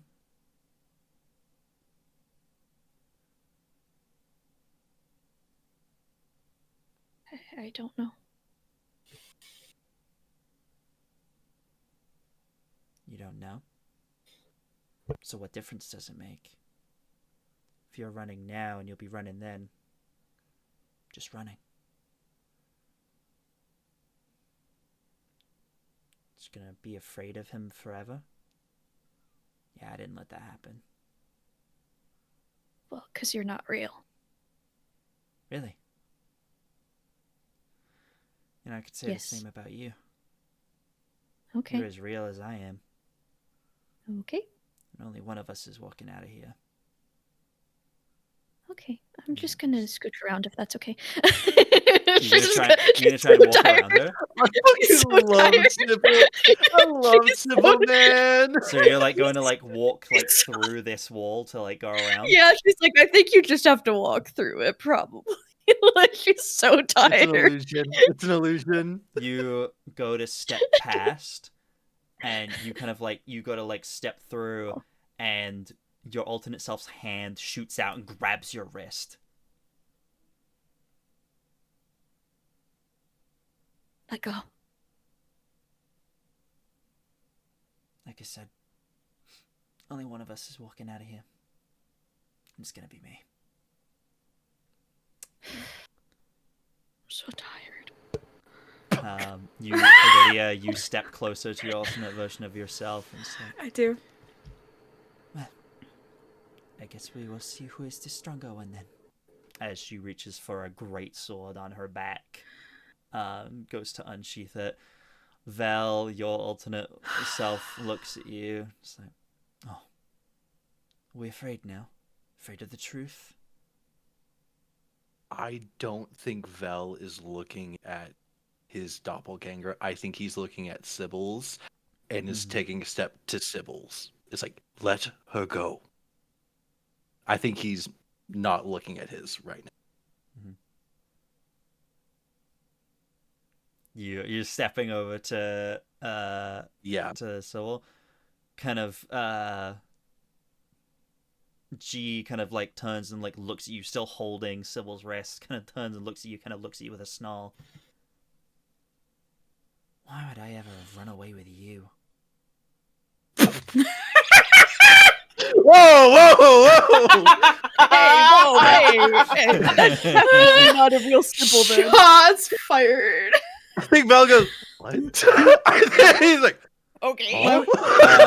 Radia's just like, the Veldren doppelganger just looks, kind of sighs, and it's like, well, haven't got all day, got places to be and all, so let's make this quick. As he draws a rapier from his side, and as he does, there's kind of a metal kind of sheen noise as his blade song activates. yep. oh Hot. fuck! Oh fuck! Oh fuck! Oh And fuck! Oh fuck! given where we are, do we want? It's gonna be initiative. Do we want to do Yes, a round initiative. of combat, Let's or do yes. we Let's want do it. Yes. Yeah, Okay. yeah. We're in it, baby. I'm caffeinated. God is good. Let's do this. Can I say that like it's a mirrored thing of like Vel, like that Vel is pulling like the blade song, but real Vel, I think I'll say real Vel just reaches a hand at his side, and it's like a mirror draw of a shadow blade. Hell out. yeah, yeah, absolutely. Smash. I think it's a little bit after learning what we've just learned. I think this spell's much easier for Vel to cast. Mhm. I think almost like a little inside Vel, it gets a little bit colder for a second. Hell yeah. Yes. Okay. Let me roll for Astra. You gotta roll for Astra. Drop. Not Okay. 20 for Astra. Fucking hell. Hell yeah, Nat 20? Astra. For Astra has a 23. Okay, 24. give me just a No. second. I have a lot of things I gotta grab. Yeah, You're good. I'll give it again in a second. I bet Um, Evil Sybil is just as in poor condition as I am. Sure. Yeah. Also has two levels of exhaustion, right? Okay. That's what I'm saying. Veldren. Veldren, Veal, as Ew. Abby says. Neil is real uh, Veldren. Real Veldren, 21. 21. I'm gonna put this. Same bestie. I'm gonna move But your it. dex is way better. Okay. Sybil. Yeah. Me? Yes. 3. 3. Okay. I love you. Astra. I love you so much. 23 for Astra. 23. And then Aridia. 21, but Vel goes first because Okay, Dex King. I'll put you at 22. Yeah. Okay. Great. Cool. Have fun, guys. Sick. Cool. I need to adjust some I things. guess I get that chance to kill Vel sooner than we thought. I don't know. What? We all need to trade off.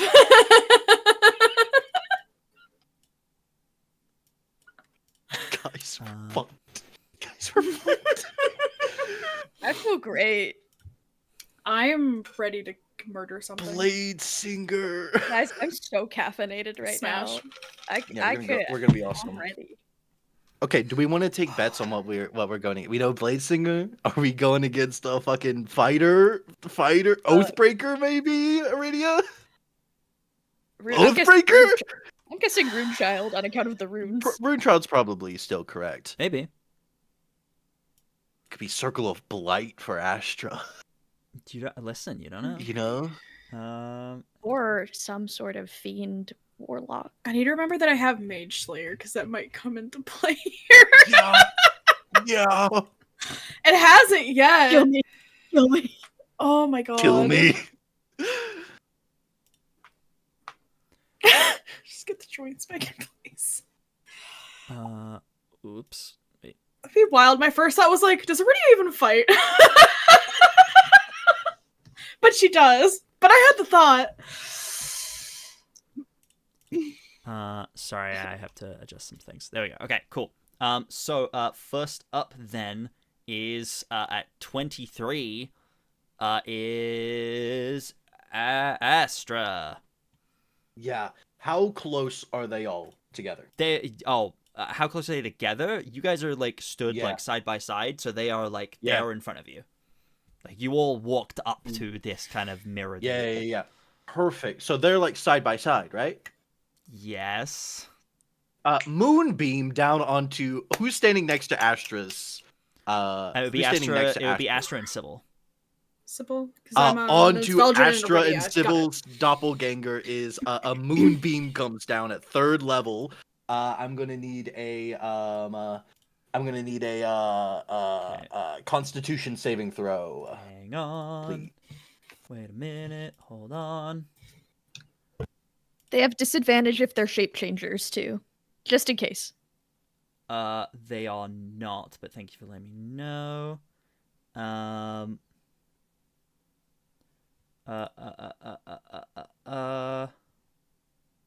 Sorry, I'm having to double check things. You're so good. You're so good.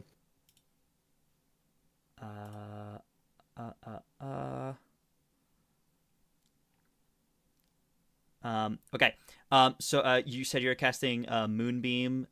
Moonbeam between Astra and Sybil. Between Astra and Sybil. Okay. As you go to do that, the doppelganger of Vel holds up a hand is going to cast Counterspell. Fuck you! He's gonna die. Are we all next to each other? What? It was. You said 3rd level. That you cast. Yeah, 3rd level. Yeah, so it was a 3rd level. That's unless I cast Counterspell at 4th level. Pop you doing that? You doing that? 4th level Counterspell? Nah, no, yeah. You are doing it? Okay. Yes, I will. Just with 4th level my wrist being held and seeing this altercation kind of snapping me awake enough to reach out with my free hand to cast Counterspell on top of the evil Veldren's Counterspell of like, no, let's see what happens. You kind of do that, and he kind of like goes to do the Counterspell, and you kind of stop it, and he turns and look at this. You see Veldren's face turns and looks at you, and there's just this. It's eerie how similar it is to the commander. The way he looks at you like you're not even a person. He just sees the magical potential within you, but it's Veldren's face looking at you this time. No. There's just that look, and it's eerily similar. But yeah, counterspell goes off. So yeah, con saves for Astra and for Sybil. Okay. Hey, my dice tray. Oh boy. Welcome to it, y'all. Okay. I'm scared. I'm scared. I'm scared. I'm scared. For Astra, that is con save. That is a 5, so that's a fail. Fail. And then for Sybil, that is a math. That is 16. Success. Fail is going to take 15 points of radiant damage. The success will take 7 points of radiant damage. As that goes down, Astra's So you see like the Sybil. So the Sybil's taking half. Yeah. Yeah, it takes half. Okay, and it was how much? Sorry. 15 total, 7 halved. So 7, and then Astra. Sorry, I have so many You're tabs. so good. So You're many so tabs. Taking 15. Okay. Mm-hmm. Yeah. Amazing. Cool. And I think what type the of damage is bits it? of radiant. Great. You drop that onto Astra, and doesn't seem to affect them as much as they seem to be resistant to radiant damage. Fuck yeah! So they only take 7. I forgot about that. Yeah. And I think motes of light from the moonlight of that moonbeam come off and make a archer constellation. Hell yeah. As starry form is going to come into play with that bonus action, and I'm going to make an attack against Vel. For that. Against the Vel. Holy. Using a different what does that say? 19 to hit? I gotta double check. Bastard 19. It's faster as shield, and you're gonna see shield, and I'm gonna fucking lose it. No, he's already used his reaction. Can't. Oh yeah. Yes, 19 will hit. Yes, I had to double check because his blade song's active. Yeah. Blade song adds things. How much damage is that? That's just like a D8, right? D8. Yes. D8, Sorry. Yes. No, you're good. You're good. Oh, fuck. There's gonna be 5 points of damage to Evil Vel. Radiant damage. Yep. Cool. Yeah, you definitely land that damage. Anything else for Astra? That'll be. I'd take an attack opportunity if I moved back, but she would be against herself. I think Astra's going to take about 15 feet back of movement. Okay. She would get attacks of opportunity from both of them, so would be from Sybil and Astra, correct? From Evil Sybil and Evil Astra, yes. I have to double check. Did I give them? What feats did I give you? No. If it's going to be 2 of them, I'm going to say no. I thought it would only be 1. That's my bad. Yeah, it's not going to do that then. Not going to do that? It's going to stay right there because I don't want her taking 2. No, you're good. Yeah. That's it for them? Mm-hmm. Okay. Yeah. Cool. Next up would be Aridia, but Aridia, as you kind of go to do your attack, your clone Wouldn't Val be next? Val had the higher dex. At 20. It doesn't matter at this 22? point. We both had 21. We both have 21. Oh, did I put the wrong? I put the wrong person. Still Val goes before me. Sorry. No, thank you for telling me I put them in incorrectly. So yeah, Vel would go next. I need to see Val rush to Sybil's aid. Okay, well, before Vel is able to react, Aridia, your your doppelganger is going to go first as they pull their great sword off their back, just snarls at you, and is going to make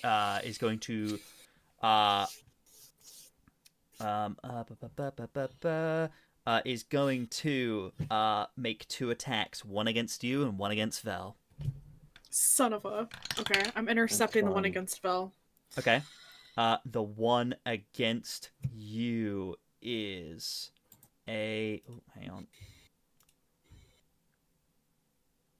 Why is that not working? Hang on. I did this to myself! It's fine. It's okay. The one against you is going to be a 21. Hits. To hit you. Okay. And as it hits you, you feel as it kind of empowered as they're going to do a divine smite on you as well. Oh. Aridia, Smite fight. Aridia with no mercy. Aridia with no mercy. Yeah, you guys thought me Aridia was bad. This is gonna be a whole different variation, you guys. Yeah. I was gonna say, I will say this, just aesthetically, Aridia looks the closest to being the same as the doppelganger. just throwing that out there. There's a thin line between me and that. Yeah, we're aware. We are aware. What do you think? What do you think we're trying to fight against? Aridia, do you have resistance to radiant in any way? I do not. Okay, I will not separate this damage then. That is hit me. That is 21 points of damage. First Yeah. attack. Second attack is going to go against Vel. Oh god. Natural 1. Fuck yes. As the second attack is Oh, going to I go love the wide, idea. And is going to I love the idea of like miss. Aridia's shield just coming up and like Yeah. taking it on the shield. I had said I was gonna intercept. Yeah. One of my 2 blades knocks it off course. Yeah. Oh yeah. If you have something to prove, you can hit me, not them. You say that? You say that? Yeah! She just goes, well, you still care about them, don't you? Fuck. At least I won't die alone No. and unwanted. You will get to watch them die first. As Fuck. as she disappears, and you see a few snowflakes drop down, as she's going to face step as a bonus action. Fae fight. She appears. She doesn't go too far. She kind of face steps past you, and appears behind the group. So it would be next to Vel and Sybil. I need you both to make me wisdom saving throws. Oh, she's in winter, isn't she? Oh no, she's in winter with me. Oh, good. Oh 11. no. 19. 11 fail. What was Sybil? 19 Yeah, 19. pass. It's a good thing. It's a very good thing. I'm so sorry, Phil. Oh no. I'm scared. I'm scared. Okay. Vel, you kind of feel this cold presence behind you as you kind of like the shadow kind of falls over you. You kind of look back over your shoulders. You see this version of Aridia that you've seen. You haven't seen Aridia quite like this before, but there's just this moment where you realize you kind of see this kind of look on her face, this look of anger. It's almost like snarl to her face.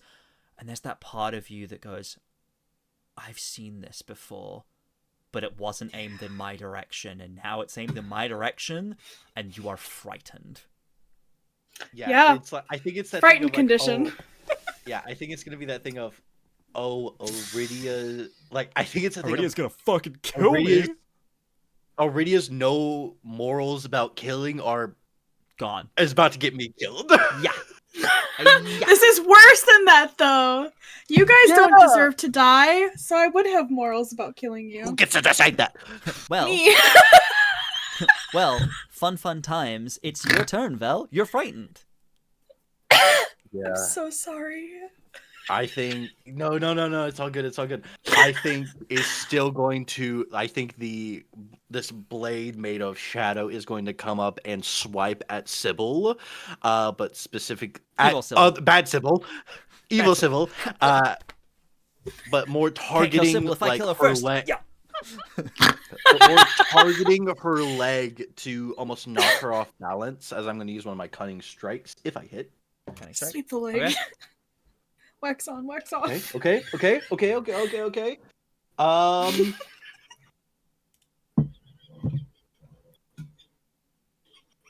19 to hit. That hits. Perfect. So I subtract a d6. I need a dexterity saving throw from Evil Sybil. 9. She's knocked prone. Evil Sybil is knocked prone. How much damage? She's going to take 20 points of damage. Okay. Cool. As like she goes down, and then I think almost trying to drive a dagger back into like that fear and everything. I'm gonna make an attack against You're frightened, Aridia, so just I a believe dagger. Disadvantage, correct? It is. Yes, both of these were with disadvantage because Aridia's Aridia's in my line of sight. Gotcha. Natural one. Natural one. You're just too afraid. Yeah, you go to step backwards, but even then, you're just like, I'm gonna die here. Like you Vel. Yeah. For the first time in this moment, when you've been facing these trials, you've been using you've been calculating, you've been doing whatever, you've been dealing with these things. Like, I can deal with this. Vel, you suddenly have the horrifying realization that you're going to die here, and you just can't bring yourself to hit. Yeah. You just freeze in this moment. Cool. Aridia. Do I get to make a saving by the end of my turn? Yes, I believe you do. Yes. Yep. Yes. 8. 8. Nope. Still frightened. Aridia, it is your turn.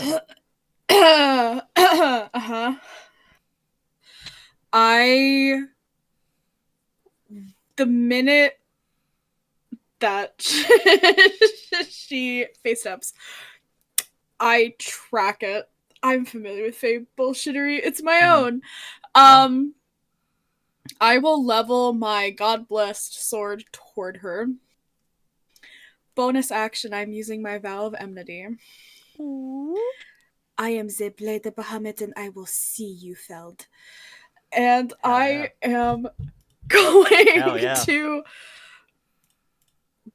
walk right up to her, and I am both swords, 2 swings. Both swords, 2 swings. Got it. Okay.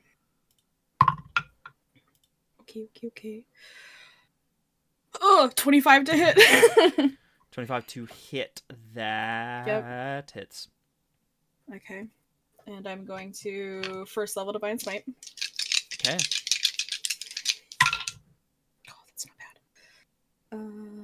So it's going to be 10, 15, 18 points of damage for the first hit. 18.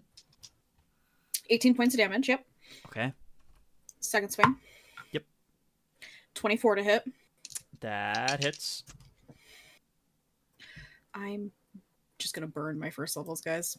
Another Divine Smite. Get him.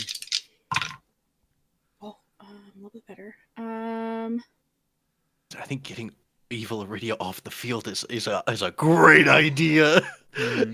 22 points of damage. 22 points of Dimaggio. 22. Yep. Okay. Will action surge. As you hit with that second one, you kind of hit her. You kind of like slash her across the face. She kind of looks away. She snaps back and looks at you as her eyes kind of glow for a moment. She's going to use Hellish Rebuke.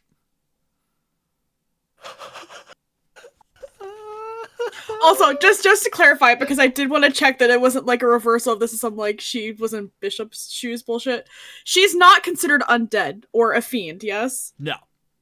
Okay, just wanted to double check. We're good. Continue. No. Damn.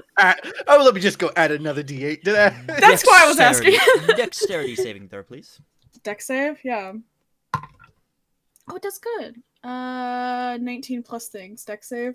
What's my dex save? 22. 22. That passes, but you will still take half damage. Okay. I want to know what she says. Okay. All right. Gosh. How we feeling, gang? How much damage did it take? I'm just afraid. Don't worry, I'm rolling it. Okay, rolling. Okay.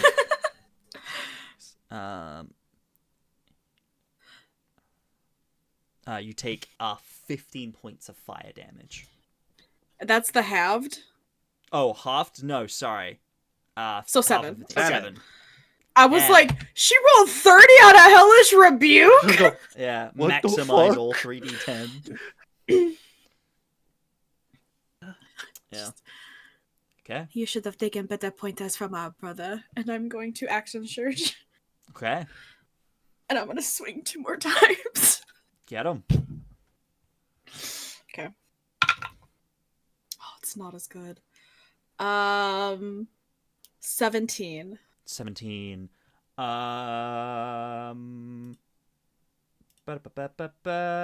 That just hits. Okay.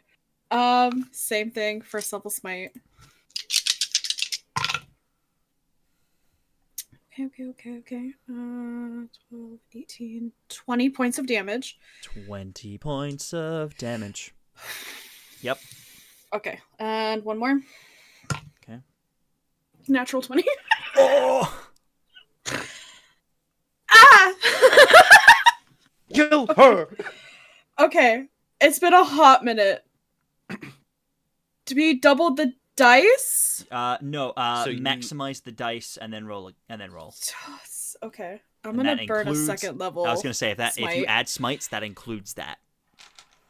Okay, I'm Paladins so with sorry. this rule is broken. Shout I love out it. to my friend who sent me a calculator. You might have been onto something. Okay.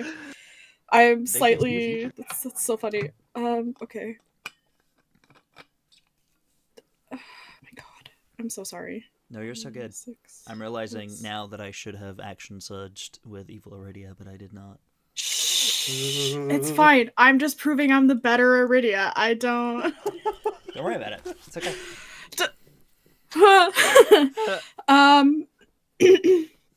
Okay.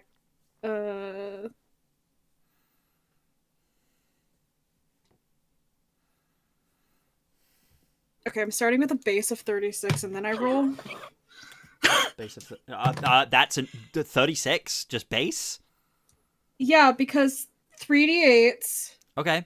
Yep. No, you're plus good. You're plus good. my d6 plus Yep. my 6 from my sword, and now I'm gonna roll my 36. dice. Aridia, do you want to roll your dice? I do want to roll my dice. Alright. Do I kill myself? Okay. Hate that. Hate that. Okay, 36. 53 points of damage. 53 points of damage. Aridia, what does this look like as you take down this this darker version of yourself? I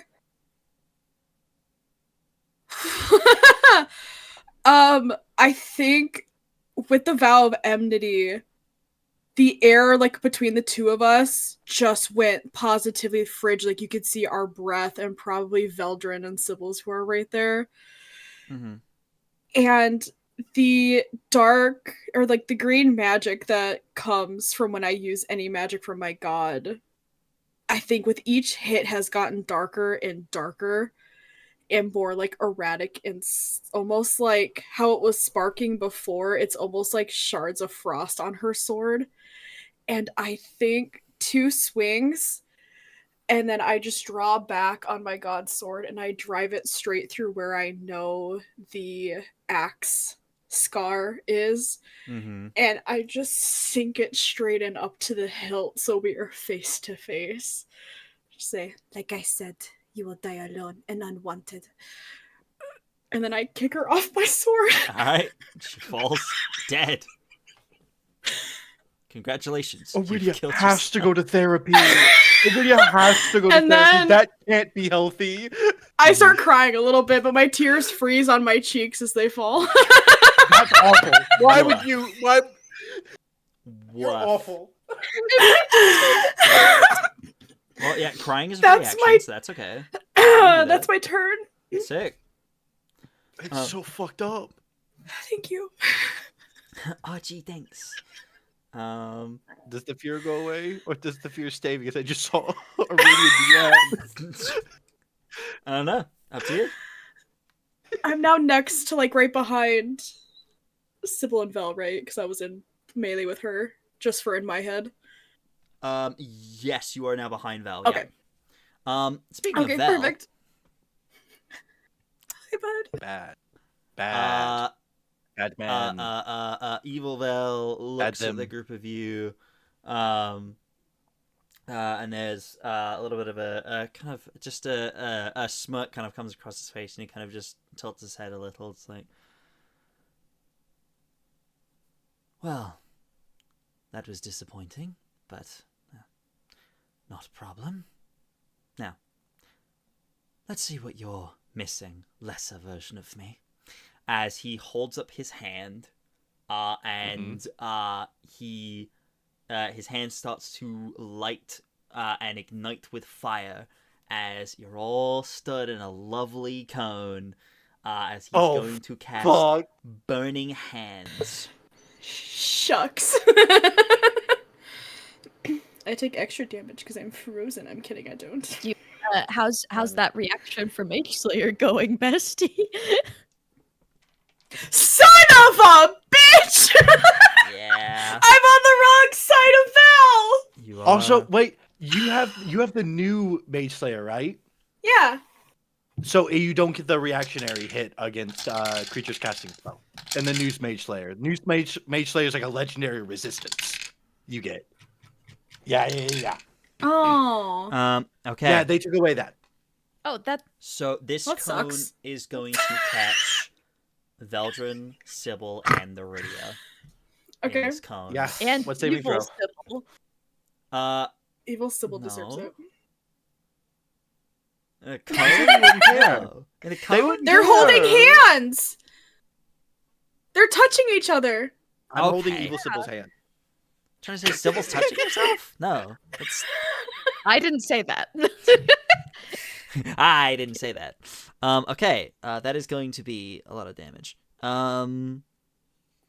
It's a dex save, right? Yes, you're yes, fine. dexterity saving throws, please. 11.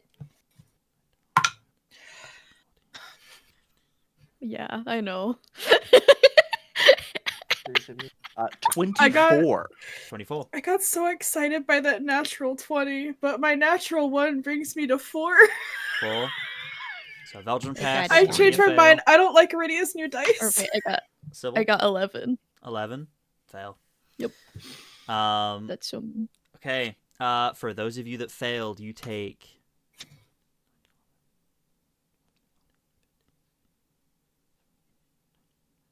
You take 21 fire damage. Okay. Vel, you take half. Yippee! No, I take none. Because evasion. Evasion. Hot. I have You evasion. take quarter. Or do No. you... No, I take none. Oh, evasion specifically, yeah, it's if you pass Evasion. you take Yeah. none. Yeah, Val, you're able to move I out of the think- way. No, I think if you'll allow, I think like what it is like at the fire fades. I think Vel has like traced like a circle in the air with his limited magic that makes just enough around him. What was that not being enough? But he'll look at you. He looks up and down, looks at your friends who are burning, and goes, "Weren't able to save your friends, though, were you?" Ooh. Dang, he's good. Guys, why'd I have to be such a sassy character? Fuck! Because you're you. Sassy man apocalypse. Damn it! Damn it! This son of a bitch! Rah! Okay, I need to Cool. check. Yeah. Cool. Sick. He is going to, with that, he is going to move backwards, 40 feet away from you. Does this he would be opportunity attack? so Vel and Sybil would get opportunity attacks if you would like to take them. My Yes, I reaction would. hasn't recharged yet Back. from the That's you, Val. counterspell. I would like to, please. That is going to be a 22, and since it's a new turn, I do get my sneak attack on this as well, since he's also 22, to hit. To hit. 22 to hit. I gotta double check. Hang on. Wait a minute. Hold on. Too many things. Blade song. You do that. You kind of like see this moment as he's stepping back, as you're going to attack him, and you see this moment, this kind of area to strike, and you go in, and a shield comes up as he is going to use shield, and he kind of just, you should. I'm gonna kill him, guys. I'm gonna kill him, guys. I'm gonna kill him. Truly are the weaker version of me. Look at what you could have been. But you had to be so noble. Yeah, a bitch. Power would kill. Anyway. But yeah, he's going to move back 40 feet and just kind of hold his blade ready, kind of just watching. Cool. With that, the next person to go is Evil Sybil. And I think what she's going to do is, again, well, the three of you are grouped up. She's gonna see the three of you kind of grouped together. Just stand up. She's brown. Actually, she's going to. No, actually, you know what? You know what? Yeah. You know what? She's going to. She's going to hold her hand out towards you, Sybil. Seeing kind of Aridia kind of standing behind you, and her hand kind of starts to flash with lightning, and she's going to cast a lightning bolt. Just How dare she? dexterity saving throw for you and Aridia, as you guys are in a line. I'm also right next. I am right next to Sybil. Currently, does it but also hit me? You're not on a line because it's a diagonal Okay. line, so it wouldn't hit you. I just thought I It should goes ask. straight past you.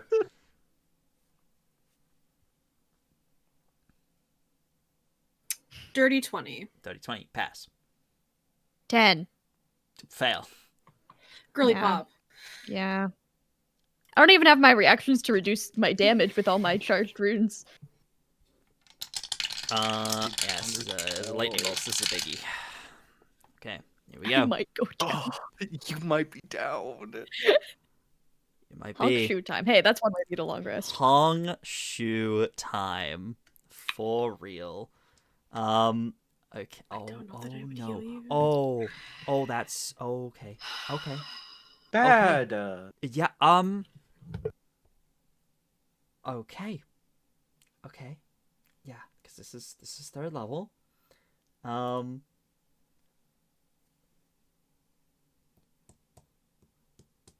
That's okay. Cool. I need a calculator. I got you. Third level. What? Yeah. Read out the numbers. I got you. No, don't worry, I get it. Oh, you got it? Okay. Someone also mail you a calculator? have one on my I have one on my Computers pooter. have calculators. Phones have calculators. I was told it took too long for me to get my phone out last time. Oh my god. Wow. What did you do? What did you do? Murdered. Oh, this. Okay.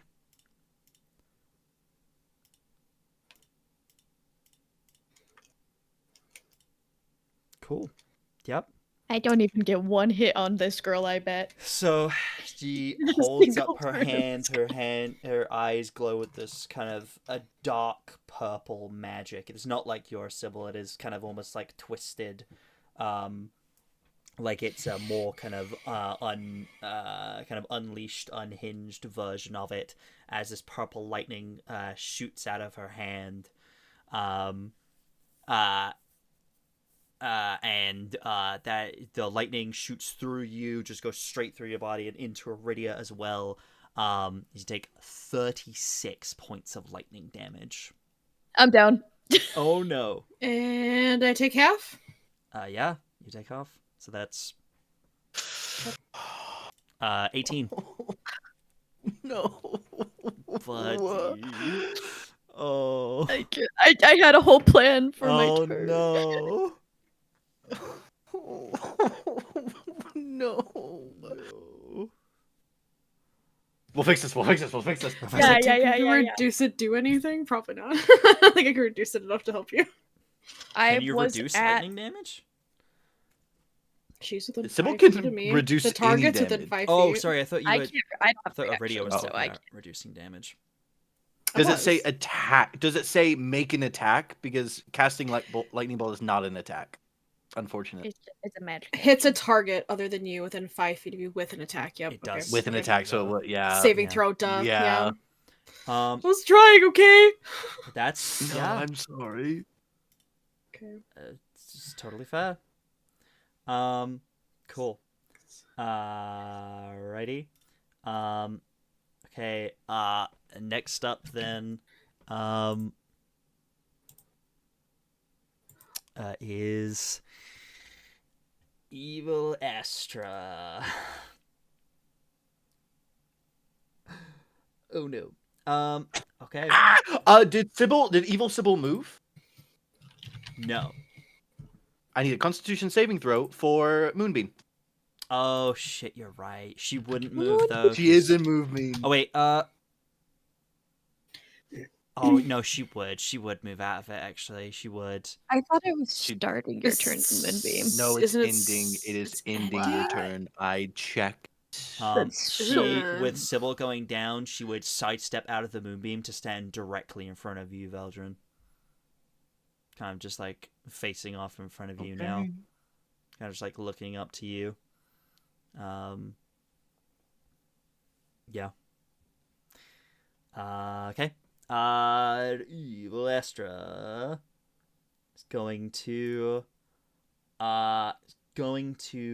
catch. Is going to, as an action, is going to press a hand to their chest, and their skin seems to kind of grow. The stars seem to almost align into this almost like starry like armor. She's going to cast Bark Skin. Knew who my next target was, huh? Make it her hit. Damn. And then is going to is then going to activate Starry Form Archer. And is going to make an attack. I think is probably going to attack herself.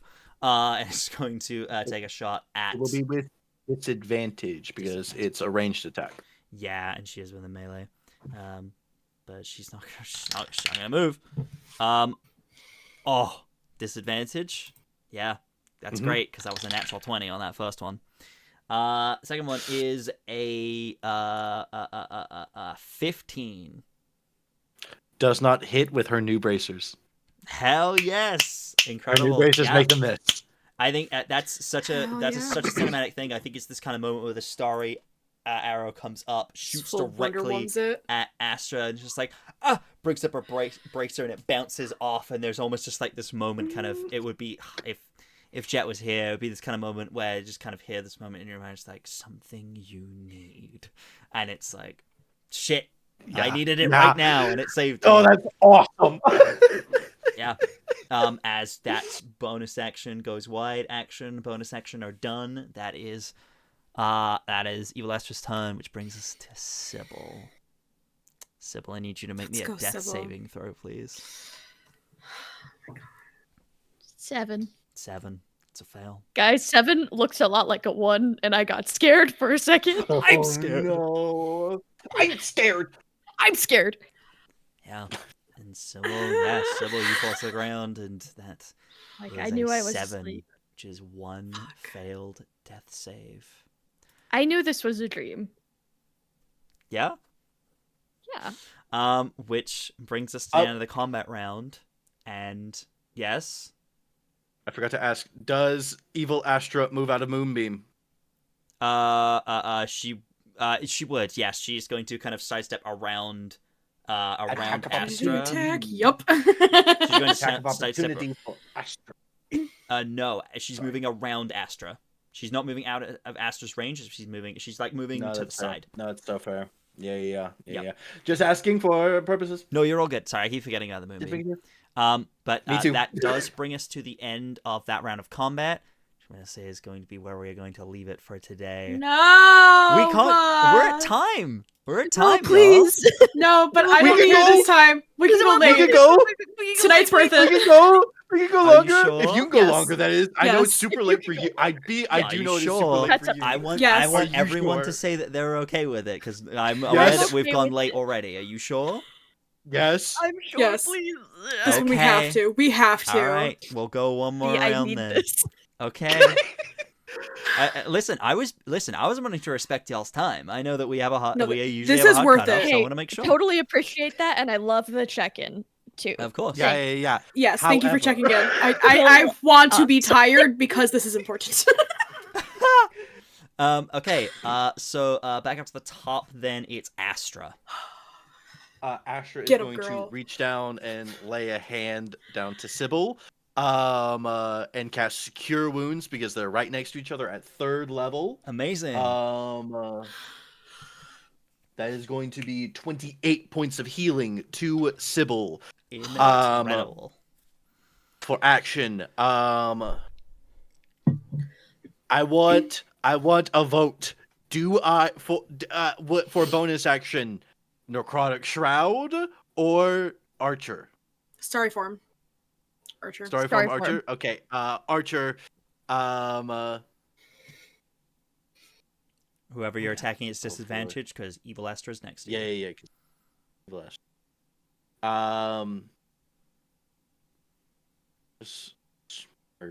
Vel's not evil. It's gonna be against Sybil, I think. Okay. I think it's gonna be the smartest play for that. Sybil, you wake up and suddenly Vel. Other evil Sybil. Got it. Only a 12 to hit. 12 does not hit with the box skin. Does not hit. No, to evil Astra. No, to evil Sybil. Evil Sybil. Not bark skin. Yeah. Yeah, Evil they're going Sybil. after Sybil. Sorry, my bad. Evil Sybil. Shield. Okay. Yeah, burn that reaction. Yeah. Yes. Burn those reactions. Yeah. And then that'll be Astra's turn. Okay. Yeah. Go to shield to keep herself alive. And then next up it is Vel as Evil Aridia is gone. Yeah, Evil Aridia's gone. I think. Oh Lydia can't god. do anymore. She had to go. She was I'll like, ask Abby. Do you want me to attack Evil Sybil, or do you have a thing you want to do? I don't know. No, Like- if you have a thing you want to do, it's so fair. Evil, you can counterspell, so I think my next turn's useless anyways. I will say he's 40 feet Okay. away right now. And I have a speed of 15, so I can't get out of counterspell's range. I thought, what wait, I'm is gonna counterspell do- 60 feet? I thought it was 30.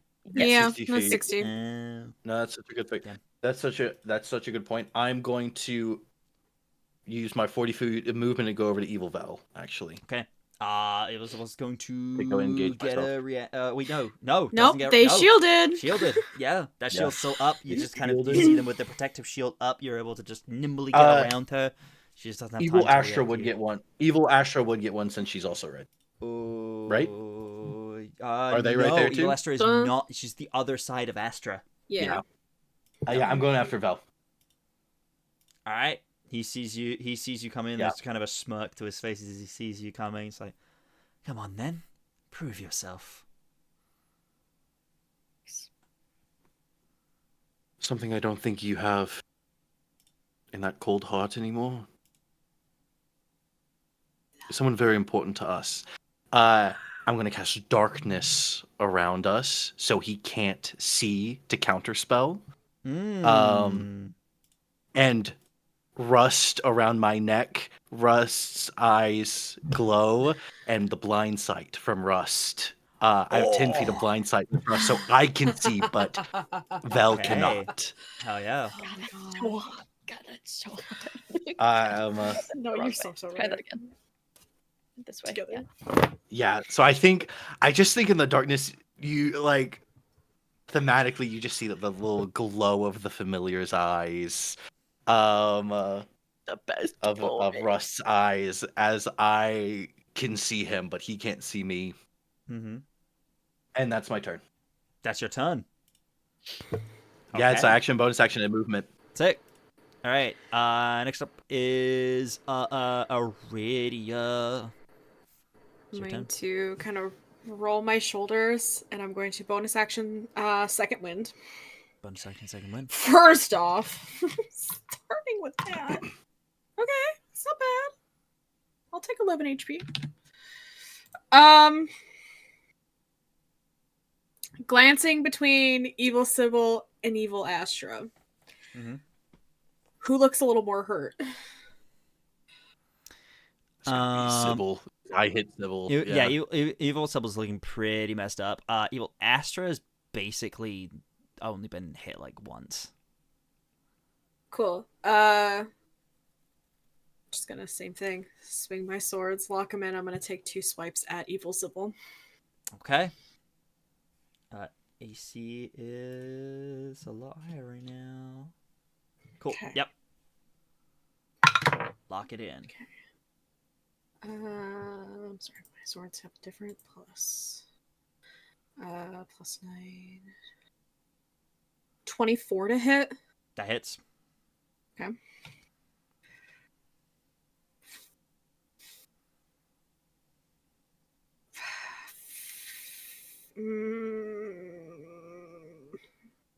Burn him while you got him. Divine Smite. Okay. First level.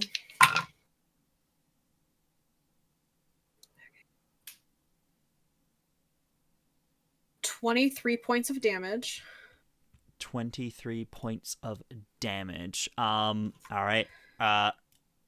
Aridia, how do you take down Evil Sybil? Oh god. As you face off against this corrupted version of your friend. I think it's just I had just swung both swords and the first swipe is like clean through, head off. Oh, And with that momentum, I turn and I guess I'll take my second swipe at Evil Astra. yeah, you move over because you have to use a little bit of movement to get there, but you can get there and make that second attack. Yeah, go for it. And it is, I think, still just like tears that are freezing on her cheeks, but it's slightly akin to the look her mirror self held of just no mercy. Mm-hmm. Okay. 21 to hit. 21 to hit that. I don't believe Astra has shield. Druids do not. She's not. If she No. is a druid. That hits then. Druid. God, do I save it to fish for a 20? Yeah, so I think you save that spell slot just in case. My advice. Okay. But Yeah. also tell me to go lick rocks for all. I'm not gonna tell you to go lick rocks. 11. 11 points of damage. 11 points of damage. Okay, yeah, you get a good hit in against evil Astra. Okay, cool. All right. Anything else for your turn? No. Okay. In that case, it is Vel's. It's evil Vel's turn. And Vel's, you kind of you look through this darkness. You can see him as he kind of goes blind for a moment. He kind of like looks around, kind of just like looks like just like looking, trying to figure out what's going on in this darkness. Then he stops and kind of smirks. It's like, very impressive. I do something very similar. Perhaps you are. Yes, it's literally part of our heritage. It's literally part of our heritage. Do you say that? You didn't learn this. You didn't learn this one. Do you say something? Do you actually say Yeah, that? I think so. Cool. Yeah, I think so. In that case, he turns and looks and goes, "There you are," and is going to strike at you with his blade. To disadvantage. They're both at disadvantage still though. Yeah. Oh, he knew where I was. The first one is 16 to hit. Hold please. Yeah, that hits. Cool. Constitution saving throw for darkness. Oh, it's above. Oh. Okay. That is 9 points of piercing damage. 9 points of piercing. Con save. 16. 16. Does that pass? Yes, it's above a 10, so it passed. Oh. Second attack. It's a natural. Oh wait, no, it's disadvantage. Disadvantage. Huh. Yeah. It's a natural 20. Disadvantage. Oh, that's still that's a 16 on the die plus a lot. Yeah, that's fine. Okay. Indicated that nat 20 though. Didn't get that nat 20. That would have been real bad. That's an 8. I also have silvery bars. 8. That is another 13 points of piercing damage.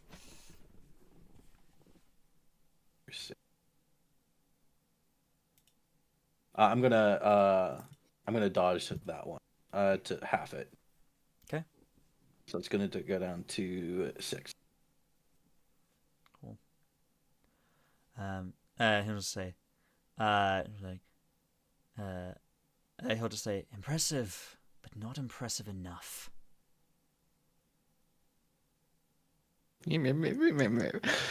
That's Jay, not Veldren. Yeah. Cool. That's his turn. Evil Sybil Hey, is DM. dead. Yes.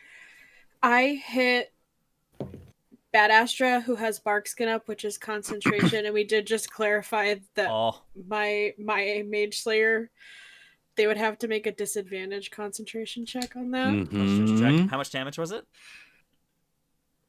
11, so 10. 11, so That's why you have to roll 10. greater than a 10. But disadvantage, you never know. 11 was the lowest. Son of okay, well, hey, I remember this time, guys. It will never happen again. Good. Oh, good. Yeah, continue. I tried. All right. Evil Astra is up. Is going to. What's she going to do? Girly Pop, what are you going to do? Yeah, I think she's going to. Take a step back away from Astra to try and get some distance. So Astra would get opportunity attack if she wants to take it. Yeah, She's I'll stepping take away it. from me too. Oh, she would 'Cause be. I Never moved up mind. to She melee. wouldn't then. She would then. No, Heard. do it. No, Be no, bold. she wouldn't. I forgot that you're also there. In that case, she's going to hold out both of her hands and is just going to say, "Get back!" As she's going to Eldritch Blast both of you, one each. Disadvantage for range. Yep. Okay. Against Astra, that is a 15. All misses because of the bracers. This is because of the bracers. Oh my god, yes. Aridia. Mhm. 18. 18 was the lowest. That'll hit. That'll hit. Okay. It's just a D10. It's not too bad. Yeah, it's fine. And that is a 1 on the D10, so you take 1 damage. Great. Cool. Yeah. Sick. Hell yeah. Archer Starry Form is going to take an arrow shot at you as well.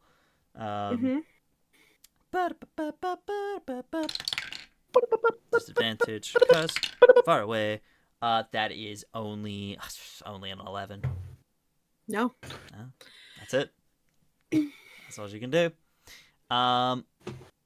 Cool. Sybil, it is your turn. Yeah, well.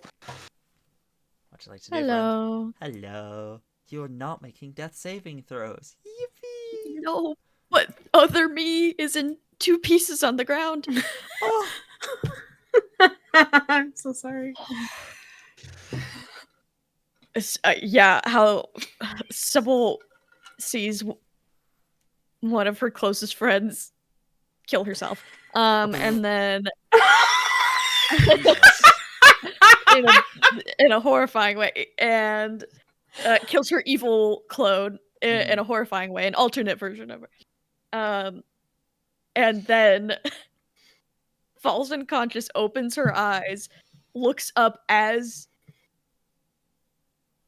she dies and falls to the ground in front of her. Beheaded. Like, yeah, same level because Sybil fell to the ground. Head just rolls over next to you. Horrifying. Hey, horrifying. So that wakes her up real quick. I'm scared. Yeah, like she like is. What even is half movement when you have 15 feet? You can stand. You got like 5. I think you got like 5 feet of movement left. I don't think she stands. I think it's literally the backing up while on the ground, Yeah.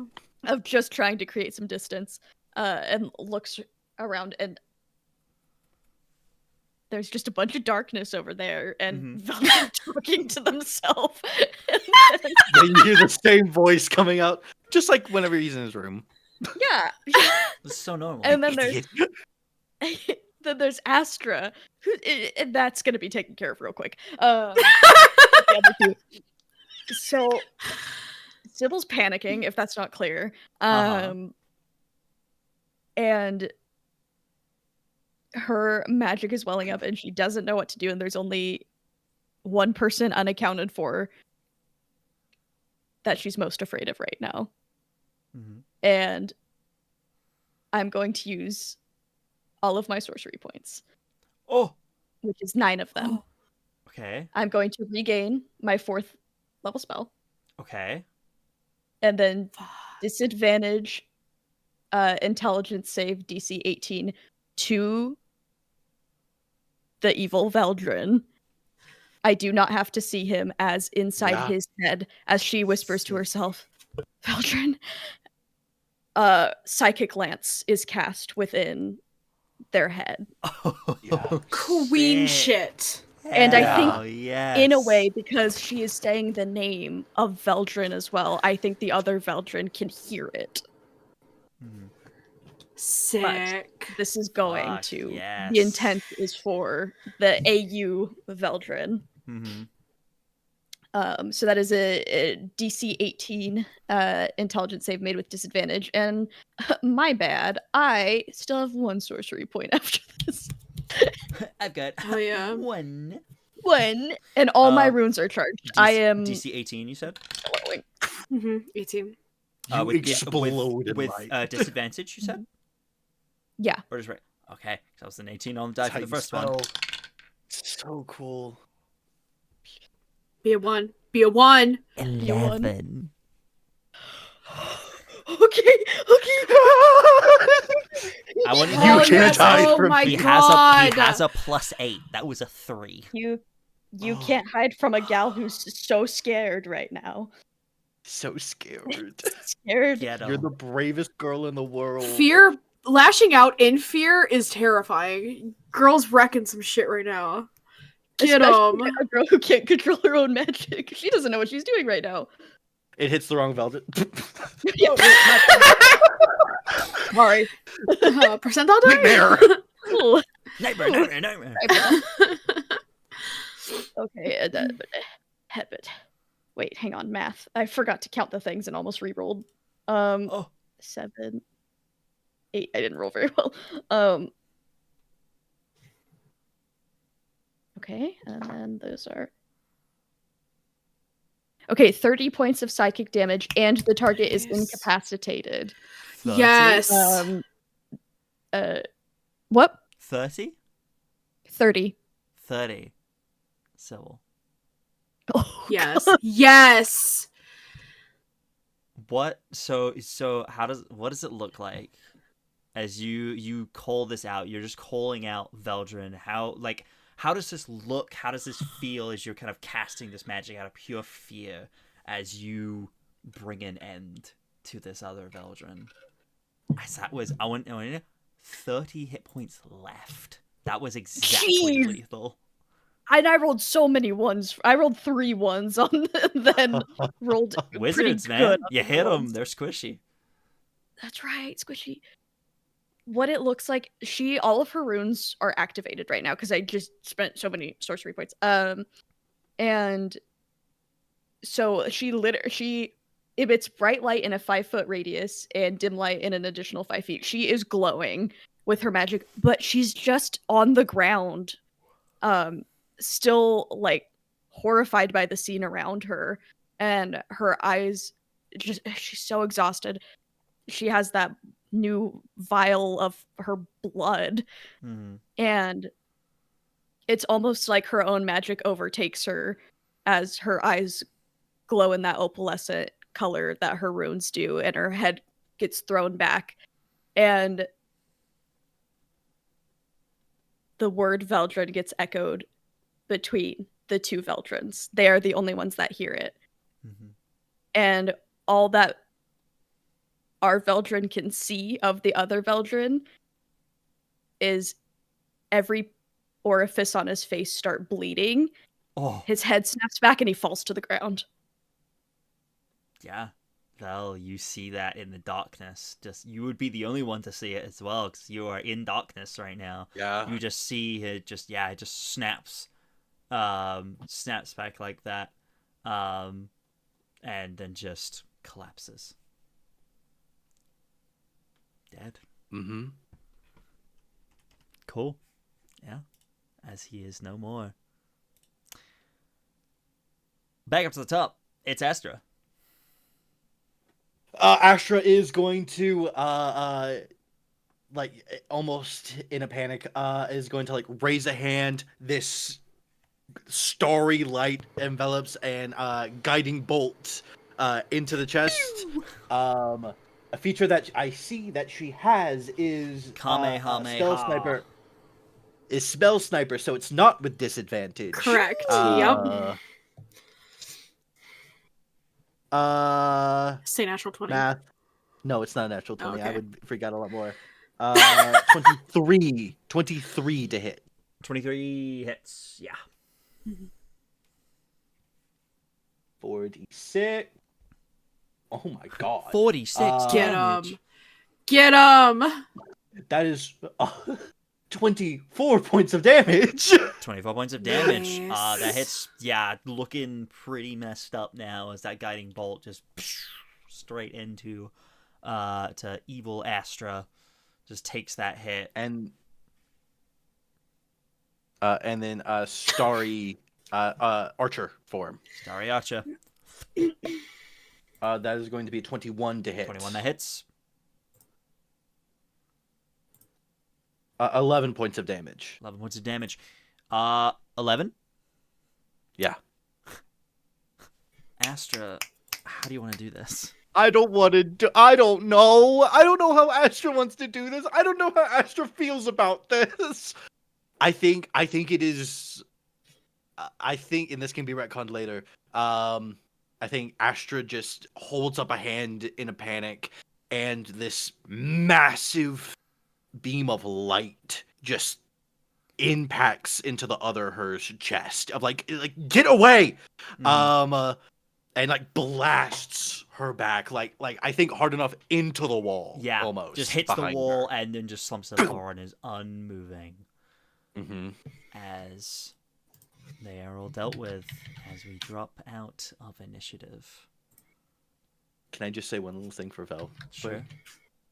I think like as the bubble of darkness, I think Vel sees this happen in like is shocked for a moment and like she can't. And I think Vel is going to have the shadow blade sticking out of. I think he's going to be on top of evil Vel. Oh. Shadow blade buried in his chest to look like he got the kill because shadow blade does psychic damage as well.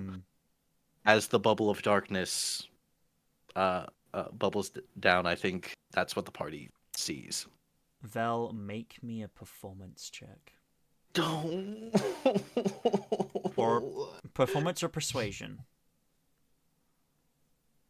Both are equally as bad.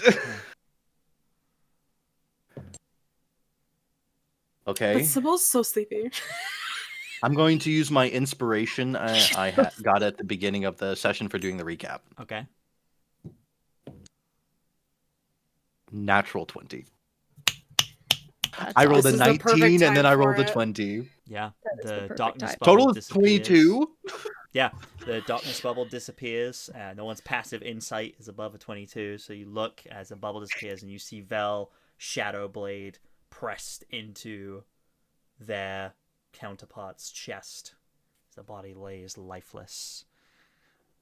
As the group of you are left alone in this room.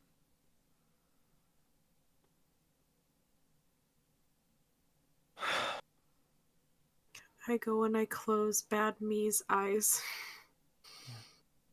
I don't close bad Sybil's eyes because she's not connected to anything. We just kind of roll, so we're not going to do that. Oh. Sybil kind of shakes off the almost trance-like state she was in for that moment, but she's still. I think flavor-wise, the runes go out. I do not think they are charged anymore. She is so close to being out of the fight in so many ways that she just slumps down and looks around confused at that moment and doesn't know what happened and just looks at the Veldren, sees that Vel is okay, and looks quickly away from the other one just because of the reminders of the commander.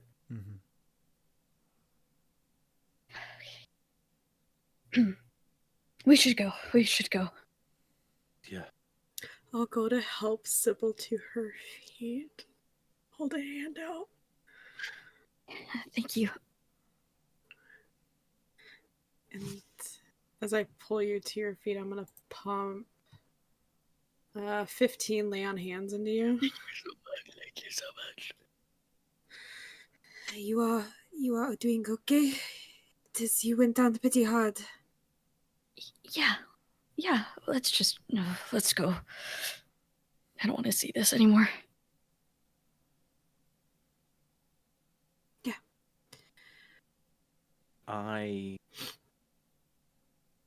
while that's happening, can I grab? I think almost like a sick fascination in Veldren for just a second is like. I think he tries to grab like a spell book off of Evil Vel's body to see what he was working on. Spellbook. Be like, Yeah. what You- was You this reach, sick version of me working on? You Yes. reach down for it. You kind of pull this book kind of loose. You see this kind of ledger with these kind of runic patterns on the front.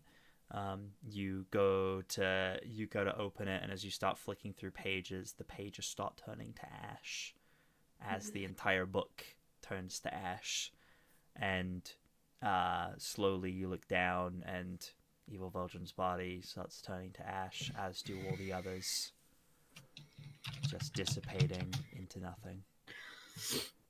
Can I try to see just one page, get a glimpse of one page?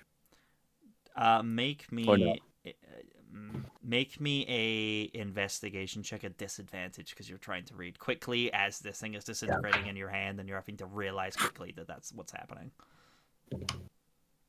Okay, that 4 becomes a 10 for a dirty 20. Dirty 20. Something you look, and the only glimpse you get is of a page. You see some sort of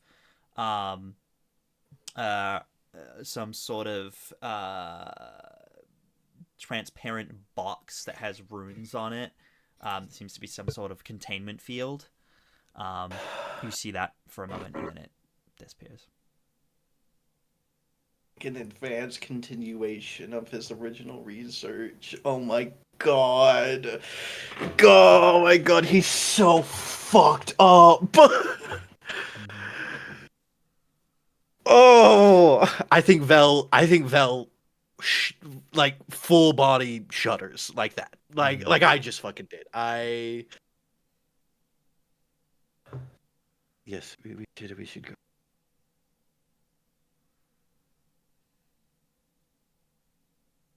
I look around the room just to see if there's anything to take to the Bloody Thorn, just as like a passing thing. But yeah, even then, I don't think it's fully like. This room is now empty.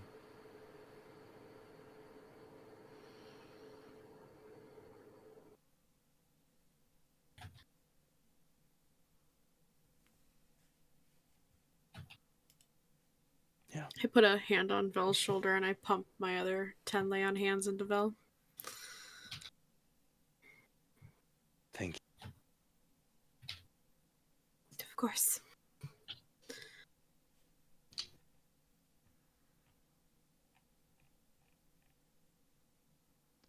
Where's the door?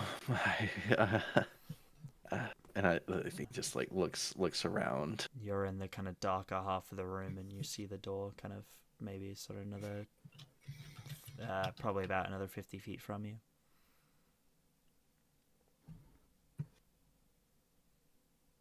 Yeah, I think sees the door. I think we'll go up next to Sybil and kind of just, since Sybil's walking a bit slower, just kind of help her walk a little bit, just a little, just silently. Yeah. With that, you make your way to the door. You push it open, wondering what horrors await you on the other side. Another room, something worse, something else to torment you with.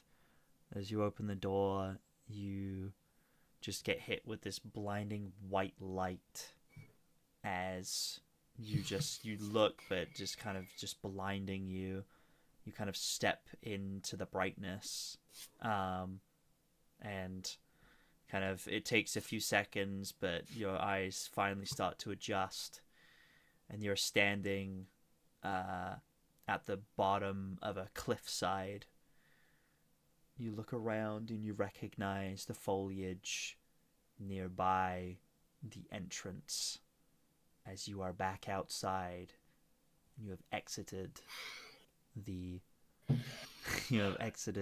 Tomb of Infinite Hallways successfully. Astra's immediately checking her compass. It's immediately like, please. I think Astra goes, please. back to normal. Please. Immediately back to normal. Yeah. You all step out. You all see the sun in the sky kind of as it's going down, almost like it's starting to set. But yeah, you have escaped. You've made it through the trials, and one way or another you all feel a little stronger. I don't think so. Oh, I think you do, because you level up. Yes. Oh my god! Level 8. I I think after that, deserved. Fuck you. What? Fuck Fine. you. Everyone but Vel levels up. Fine. I'm the weakest of the group. simply not the truth. Simply It not simply is. true. I'm just a little guy. But yeah, Other Muse right. Thank you everybody for sticking with us for this extra long session tonight. Thank you to my wonderful players for sticking it out. I appreciate y'all. Yeah. I was worth it, I think. It was definitely worth it. Yeah. Thank you everybody for being here for this wonderful session. We love you all very much. Yeah, let's go around the table and let everybody introduce themselves and where you can find them. Starting with, I'm gonna pick on people this time. Jay. Howdy. My name's Jay. You can find me on all my socials at Sequo, Sequo. I'm here every Tuesday, being sad drow boy. He's so sad. He's so sad right now. And then every other Sunday, so not this Sunday, but the next Sunday, on the same channel, where we play our Astral Guardians campaign, where I play Eric Gantrell, a much different character than Veldren. You know, Veldren's he's a dick. He's a stick. You know, Harry's got some muscle on him, baby. Making up for it. Making up for it. And yeah, keep an eye out on a couple other on my socials as I'm working on a couple other projects.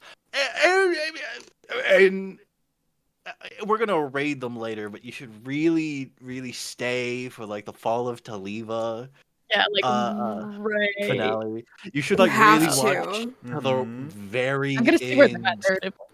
You may want to watch to the very end. You might see a familiar It's not a might, face. it's a must. You Yeah, might I'm see a gonna stay familiar up to watch it. You might see a little cameo of yours truly there to Smash. just to freak Gabby out, you know. I so wish that part was filmed when I got on call and you were there. Guys, I want you to know it's the reason I'm in Fall of Taliva is purely to freak Gabby out. That's worked. why the DM was like, "Hey, you want to do this?" I'm so happy that this happened. It's all my plans, actually, and that's me. Heck yeah. Bada bing, bada boom. Hey, I lost me at G-Con. Sorry, go. Dragon. Abby, why don't you talk about the things that you're in? Oh hi, I'll be at Gen Con too. Do you want to know where I'll be at Gen Con? At where? Yes. at Gen Yes. Con Yes, I'll Abby. be? Where will you be at Gen I'll be- Con? I'll be doing the epilogue for God Killer, Songs of the Past, my dear friends, and the people in this call going to Gen Con will also be hanging out around there. But Sean and I are going to be doing the end of Odette's story, as we don't know how Odette's story ended. We know how her story with the tower ended, but we don't know how she ended.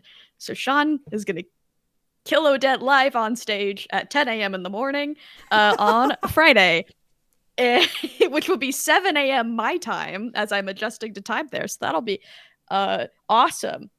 Please buy tickets. I'll put a link in chat. Haha. Yeah. If you want to, no pressure. There's a lot of cool stuff happening at that time. Aside from that, my dear friends, on Thursday, typically we have God Killer on Thursday on Help Action Needed's channel. Not this time.